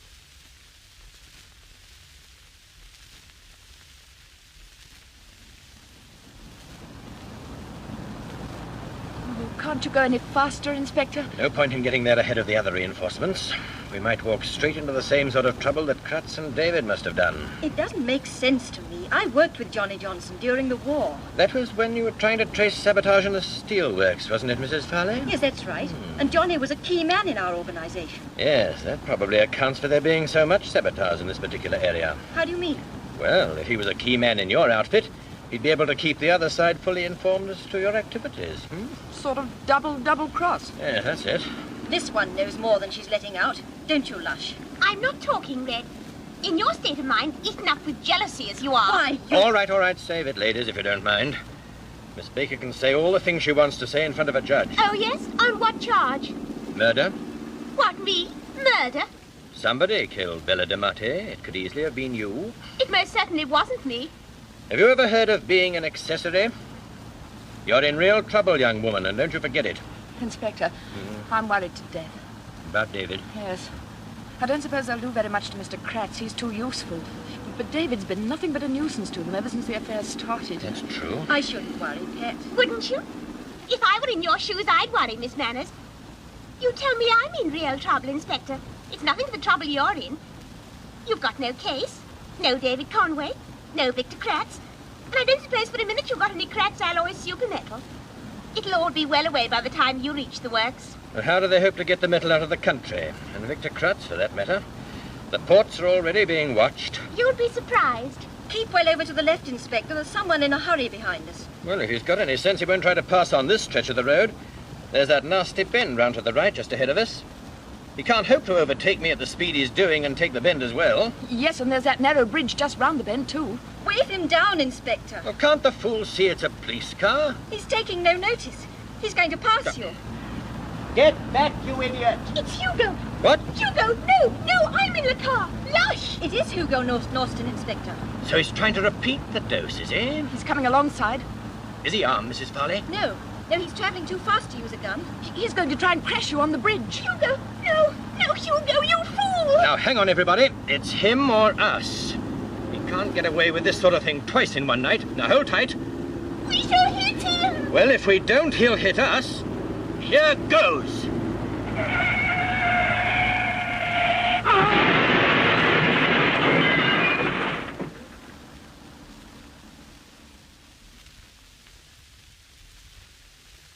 For goodness sake, Pat, do sit down. You're making me jittery. My nerves aren't in too good a state after that crash. I know Hugo asked for it, but... No, I'm not worried about Norston's death, Red. What I'm worried about is why the inspector had to leave us here like this. Well, be sensible. It's hardly our line of country if there is a real scrap going on. Best for us to wait here at the factory gates as he suggested. Yes, but there isn't a soul about. There's no commissionaire on duty, nobody working. It's obvious that the whole gang of them has got away. Oh, here he comes, and about time. I shan't be long, you two. We're just going down to the underground firing range. Good, we'll come along with you. No, I shouldn't, Pet. But they've obviously gone, haven't they? That's not quite the point. What? Inspector, what's happened? I can tell from your expression that something's gone wrong. What is it? I don't know, Pet. It's David, isn't it? Well, what's happened? What have you found out? Well, we've just released several workers who've been locked up. They were the skeleton staff working on the super metal experiments. Yes, go on. Well, apparently they'd been replaced by a shadow staff of men working under Johnny Johnson's orders. Shadow staff? But where would trained men suddenly come from to take over work like that? I don't know, but we'll find that out later. Anyway, all these chaps were going to be used as guinea pigs. The idea was to put them behind a sheet of Kratz alloy and fire armor-piercing bullets at it. Surely they resisted. 2 of them did, apparently. One was a worker at the factory, the other wasn't. David? I don't know till we get down there. Down these steps. Oh, Inspector, if it was David, then he might easily... Pat, don't let's look too far ahead.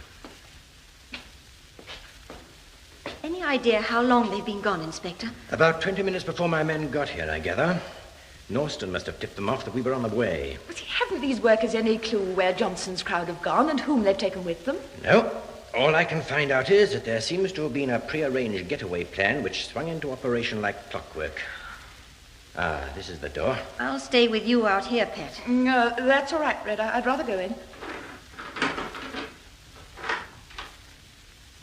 Mrs. Farley, look after Pat, will you? Don't worry, Red. I shan't have hysterics or anything. Ah, there they are. Oh, it's David, Inspector. It is David. Oh, David. Oh, my darling, what have they done to you? Oh, your head. Oh, David. Inspector, he's not dead. And, of course, I wasn't. Wasn't dead, I mean. For the rest of my life, I shall have a neat, permanent parting in my hair that wasn't there before that particular night, but I wasn't anything like dead. Johnny Johnson's bullet had been close enough to graze my scalp and give me slight concussion and make me bleed rather a lot, but that was all. Another 1/16 or so of an inch, and this story would have been called Conway's last case. I was lucky. I lived to fight another day. Pat was so relieved and delighted, bless her, I could hardly bring myself to argue with her. But I'm afraid I did. It's no use talking like that, my sweet. Don't you my sweet me, David Conway. I'm alive and kicking. You're alive and want kicking, you mean? I'm just as good as new. They didn't even keep me in hospital. No, I know all about that. I know you're fit and free from infection and everything, but please, darling, try and stay that way, just for my sake.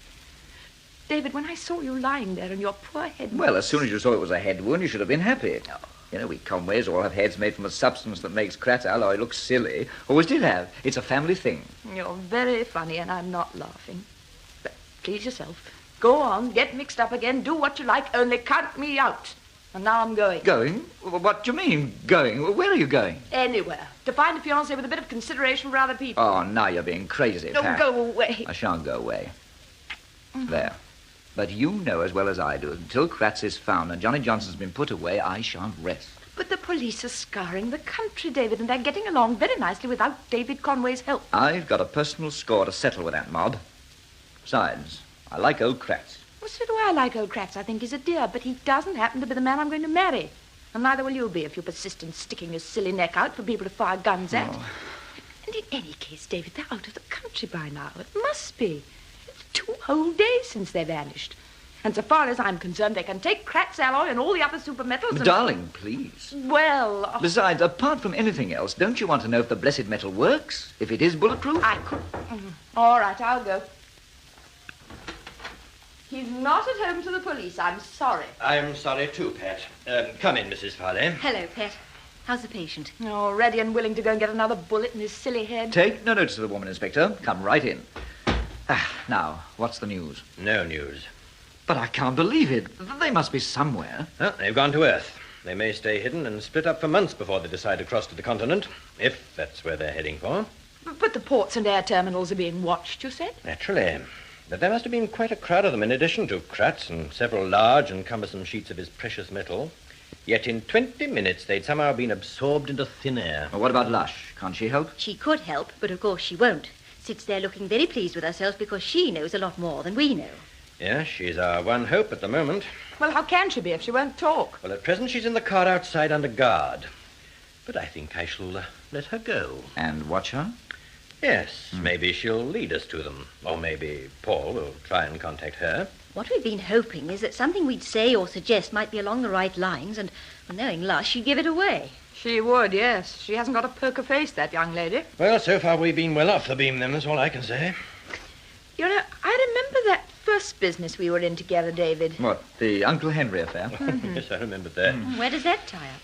Well, Uncle Henry vanished with £18,000 worth of diamonds, and he had to get them out of the country. Yes, he took a choir boys out into Paris, didn't he? That's right. Every choir boy wore a diamond-loaded hat or something. Yes, and diamonds in the heels of their shoes. Yes, but diamonds are one thing, and a dozen people plus Victor Kratz, plus 5 or 6 sheets of Kratz alloy are another. Yes, like trying to transport a pantomime. Well, I'm blessed. Like trying to transport a pantomime. Hey, just a minute. Fetch Lush Baker up here, Inspector. I've got an idea. No, he's off again. No, seriously. I think I found the answer. And if Lush Baker has it sprung at her suddenly, she might confirm I'm on the right track. Let's get up here and see. Quick. I'm sure I've got the answer. I'm absolutely certain of it. You're trying to make me talk. Not the slightest. You'll get nothing out of me.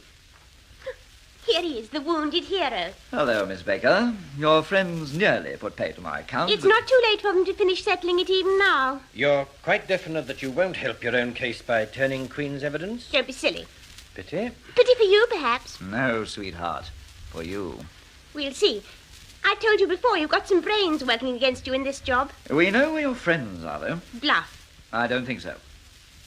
I'm still not talking. No, it's no good, Inspector. She won't be persuaded to tell us anything. Never mind, though. We'll just have to go along to Calantis Circus and get them without her help. What? Who told you? You interfering little squirt, Conway. Watch her, David. Hey, lay off. Oh. Now, shut up, Lush. Next time I might hurt you. Carry on, David. Well, it was the Inspector talking about transporting a pantomime. But, of course, the very thing. Prior to Continental tour, remember the posters? Yes. Yes, they could all be swallowed up beautifully inside that outfit. Where's the circus now? Well, they've 2 more shows en route for the docks, I believe. Uh-huh. We can easily find out where they're playing tonight and pay them a visit. You know, I wouldn't be at all surprised to find that you're on the right track this time, David.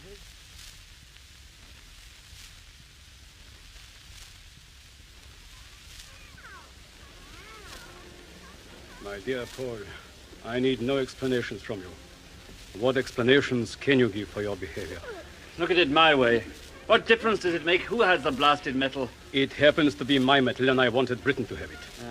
Anyway, if it is such a matter of indifference to you, Paul, why not have let things take their course? Why hand over to these other people? Because of the money. I couldn't live on what I was getting from Astron. Not and keep two women, your wife and Miss Baker. I agree. I can't think why Lush hasn't joined us by now, and Hugo. It's been 2 days. Johnny won't let me find out, won't let me go back. And of course, Johnny is the boss. What have you gained, Paul, by your action? You are here with me, a prisoner in the same caravan, the door locked and the windows barred. Johnny Johnson trusts you no more than he trusts me. Your wife will despise you, your mistress will be in prison. What have you gained? They've only locked me up, well, because... Because? Because they think I'll try to go back to Lush. Tell me, Paul, was it Miss Baker who persuaded you to join this organization and to be a traitor to your own country? She was instrumental, yes. She must have great influence over you. She worked with Norston for years. Norston tried to get me to pass on information ages ago, but I refused. But you didn't expose the man. No, I owed him too much. Lush worked on me as well, and I fell for it. And your wife? Why treat her so badly? And she found out somehow and vanished, as you know. But of all the people to run to for help, she chose Johnson. That was fantastic. If she'd gone straight to the police, it would have been all up. Why did they not put her out of the way immediately then? Why let her go to Conway and to me? I persuaded them not to kill her. I thought we could play it on the fact that she was supposed to be crazy, so that whatever she said would sound like a lot of raving hysteria. I didn't want Red murdered. Funny, you know, Paul. You go so far, and then you stop. I wanted everything handled without murder. Then you were a trifle unlucky in that respect, weren't you? There was Bella D'Amati. What about her? Oh, that was nothing to do with me. Joe killed her. She'd found out that a lot of the circus staff weren't circus people at all. They were metal workers, as you know. She started asking questions. Red talked to her as well, and I suppose she put two and two together and decided to tell the police. But Joe got there first. Ah, another visit from your masters, Paul. Listen, Paul, no time to argue. Get on to us. What? He's right. I spotted him in the circus there, watching the show. But if they're only watching it, There's a good half-dozen police cars at various points. Yeah, somebody's stalked, all right. If it's that bitch Lush Baker... You keep a civil tongue in your head when you... Shut your mouth, my lad. You don't count much right now. I thought we were going to make it all right as arranged, but it doesn't look that way. Only thing to do is to get out sharpish. But if the police are here... Listen, if we three can get out with Kratz and the metal sheets, and we can do that easy enough if we stage a big enough sideshow. Sideshow? Somebody to keep the coppers busy while we shove off. But what about the rest of the men? They can please themselves. The important thing is that we get away. But we got no time to waste. This sideshow, Paul, they got the sea lions on at the minute. All the dangerous animals are in the animal tent. You don't mean... Shut up, you. The lorry's all ready and one of the machine guns is mounted on it. Once we're moving, we should be sitting pretty. What do you want me to do? We've posted the second machine gun down in the corner of the field. It can cover most of the circus ground and it can put one police car out of action, the one parked in the lane. You'll have to work that gun, Farley. What will you two be doing? Joe and me have got two jobs. To look after Kratz here and to bring the lorry over from the far side of the ground, through the gate and down the lane that leads to the main road. But what happens to me? We shall have two pickups to make. We shall pick up Fred at the back of the animal tent immediately he's done the necessary in there. What do you mean, the necessary? Use your loaf. Johnny told you we got to stage some sort of sideshow. You mean he's going to let the animals loose? That'll panic the crowds, and once the crowd starts to panic, the police will be too busy to bother with us. We'll pick you up with the other gun and off we go. That clear? Yes, that's clear. Well, what you looking like that for, then? There are hundreds of people in the big top, Johnny. If there's a stampede, a lot of them are going to get hurt. Killed, maybe. Children, too. You can't do it, Paul. At this stage, there's no argument. He's in this lot right up to the hilt now. You might as well carry on. Oh, yes, of course. John is right. Give you 5 minutes to get into position at the bottom of the field with the other gun. You'll cover us in case of accidents. I'll get the driver to warm up the lorry. Then, soon as you hear the horn sounded, Joe, bring Kratz over and don't stand any funny business. Right. Everything depends on split-second timing from that point onwards. Once you hear the signal on that horn, get cracking. You fool, Paul, you fool. Don't you see? They will never pick you up. They'll leave you to face the consequences alone and then... Oh! Nice work, Joe. I told him he'd talk too much. Dump him in the shadow of the hedge and I'll pick him up. Righto. Better stay with him in case he comes round. Off you go, Paul. Hop it. You know what to do. Yes, Johnny. I know what to do.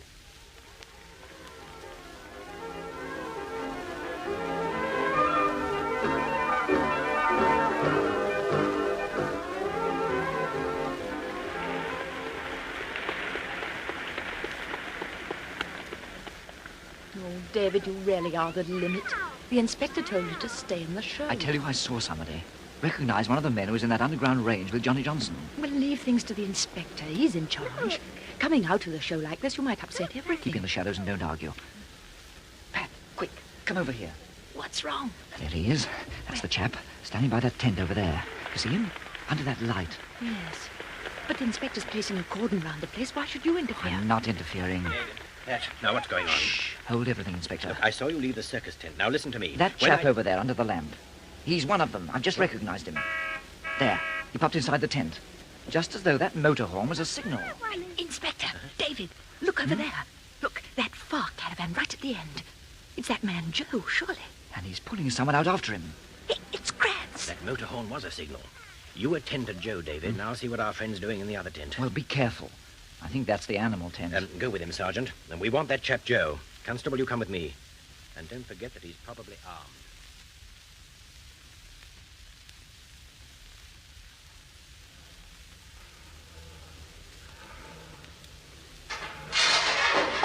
What the blazes do you think you're doing, man? You'll have the animals out if you're not careful. I knew with you anyway. What's he got to do with you? Look, there's a tent full of people across there, and you've opened one safety door. If you've got any sense, you'll clear out quick. Go on. Watch him, Constable. He's reaching for his pocket. I've told you, you've got any sense at all, you'll get out and mind your own business. Now, watch out, man. Don't back up against those bars. Look, don't get any nearer. Watch out!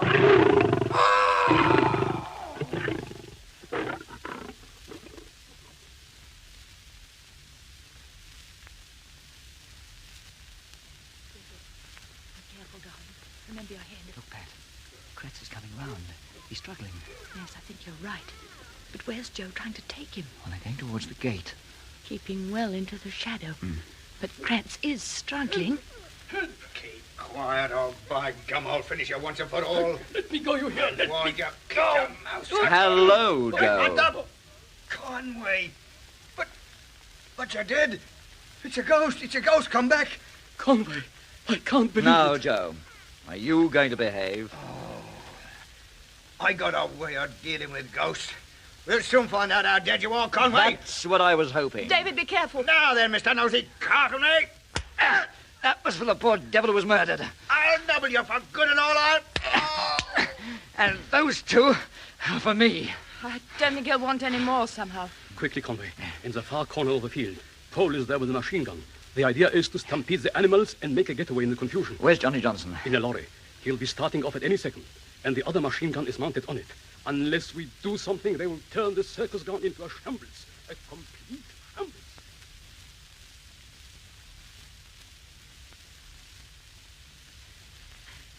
There's someone crouched down there.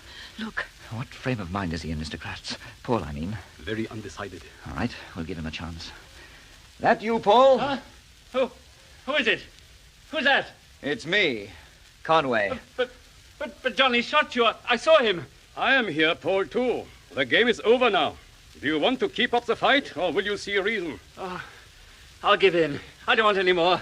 I've had enough, but Johnny Johnson won't give in, and he's out to panic the animals and the crowd. You have the gun there? Yes. When the lorry comes near enough, give it a burst. A long burst. But that's the whole point. That's where he's been so damn clever. He's had the whole lorry plated with Kratz alloy. What? That's how he's getting it out of the country. Oh, that's done it, sir. Puts him in a pretty strong position, doesn't it? He's trying to panic the crowd and the animals with machine gun fire from the lorry. There it goes. Look, swinging through the gates. Fire, Paul. Fire at it. But it's no use. Give me the gun. Here, give it to me. That man must have gone utterly mad. He said he'd stop to pick me up. And the other man. You didn't really think he would stop, did you? Look at him. He's firing at the police car. Look, from the back of the lorry. Johnny Johnson wanted to test Kratz alloy with living people on the other side of it. Well, this is his opportunity of watching the results. Only this time, he is the winner. Now!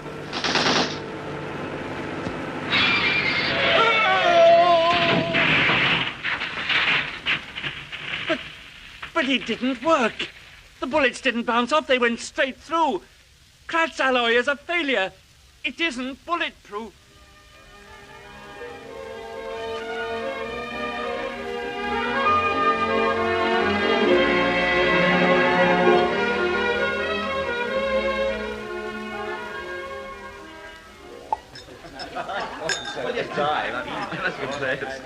And now, my friends, When the champagne has been poured, I will ask you to drink a toast to my new super metal. Well, sir, as you know, I'm always delighted to drink champagne with anybody at any time. But it does seem odd to be drinking to, well... There, David, the soul of tact. To be drinking to a super metal that is a failure, huh? Well, Mr. Kratz, it wasn't bulletproof, was it? Johnny Johnson found that out. No, Kratz alloy was not bulletproof. I'll admit it was very light in weight, but then so's aluminium. And that isn't bulletproof either, But I tried 3 times to tell them when we were at the factory. They wouldn't listen to me. You know, Mr. Kratz is concealing something. Did you make up the alloy to the wrong formula deliberately? No, I gave my word. But where Paul and his friend made their big mistake was in the fact that Kratz alloy was never meant to be bulletproof. That was not its great asset. But that's what everyone understood. I agree. That is what they were intended to understand. Only the chief of the Aston Works and Victor Kratz knew the true merit of Kratz alloy. And the chief of the Aston Works wasn't sure. But what quality could a metal have that would be more useful? The quality which would enable aircraft or guided missiles to travel at speeds which would take them through the thermal barrier. The thermal barrier? We are through the sound barrier. The next speed obstacle is the heat barrier. At tremendously high speeds, the air friction against the leading edges of the aircraft wings and so on is such as to cause the metal to become hot enough at worst to melt, or at best to lose some of its efficiency. Didn't that factor cause a lot of V-2s and other guided missiles to explode before they reached their objective? Precisely. It is imperative to discover a new metal skin for all such high-speed projectiles. Imperative if progress in this direction is to continue. Well, I should have thought we were going fast enough without it, personally. Here. No. It is a vitally important development, in peace or war. And you think Kratz alloy is the metal to solve the problem? I'm sorry. I would not tell the answer to that question even to such good friends as you. But let me put it this way. I am sufficiently encouraged to ask you now to drink to Kratz alloy, the metal of the future. Kratz alloy. And to you. Yes, and coupled with that, will you all please drink to a quiet, peaceful sort of life for David and me from now on? This is definitely our last case. No more trouble, no more excitement, no more danger. Oh, what happened? There. Your glass was shattered by a champagne cork. You see, Pat, even the champagne objected to that toast. I'll give you one in its place. Here's to the next time. May it be soon. Oh, David. Here's to you, Pat. And you, David.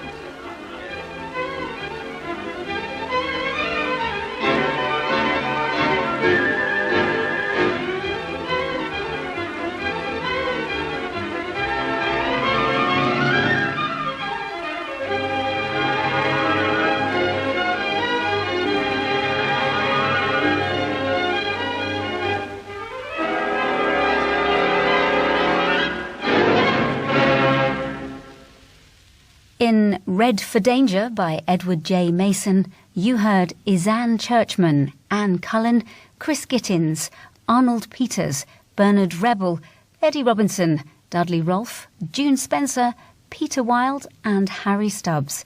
It was produced by Philip Garston-Jones and first broadcast on the BBC Midland Home Service in 1954.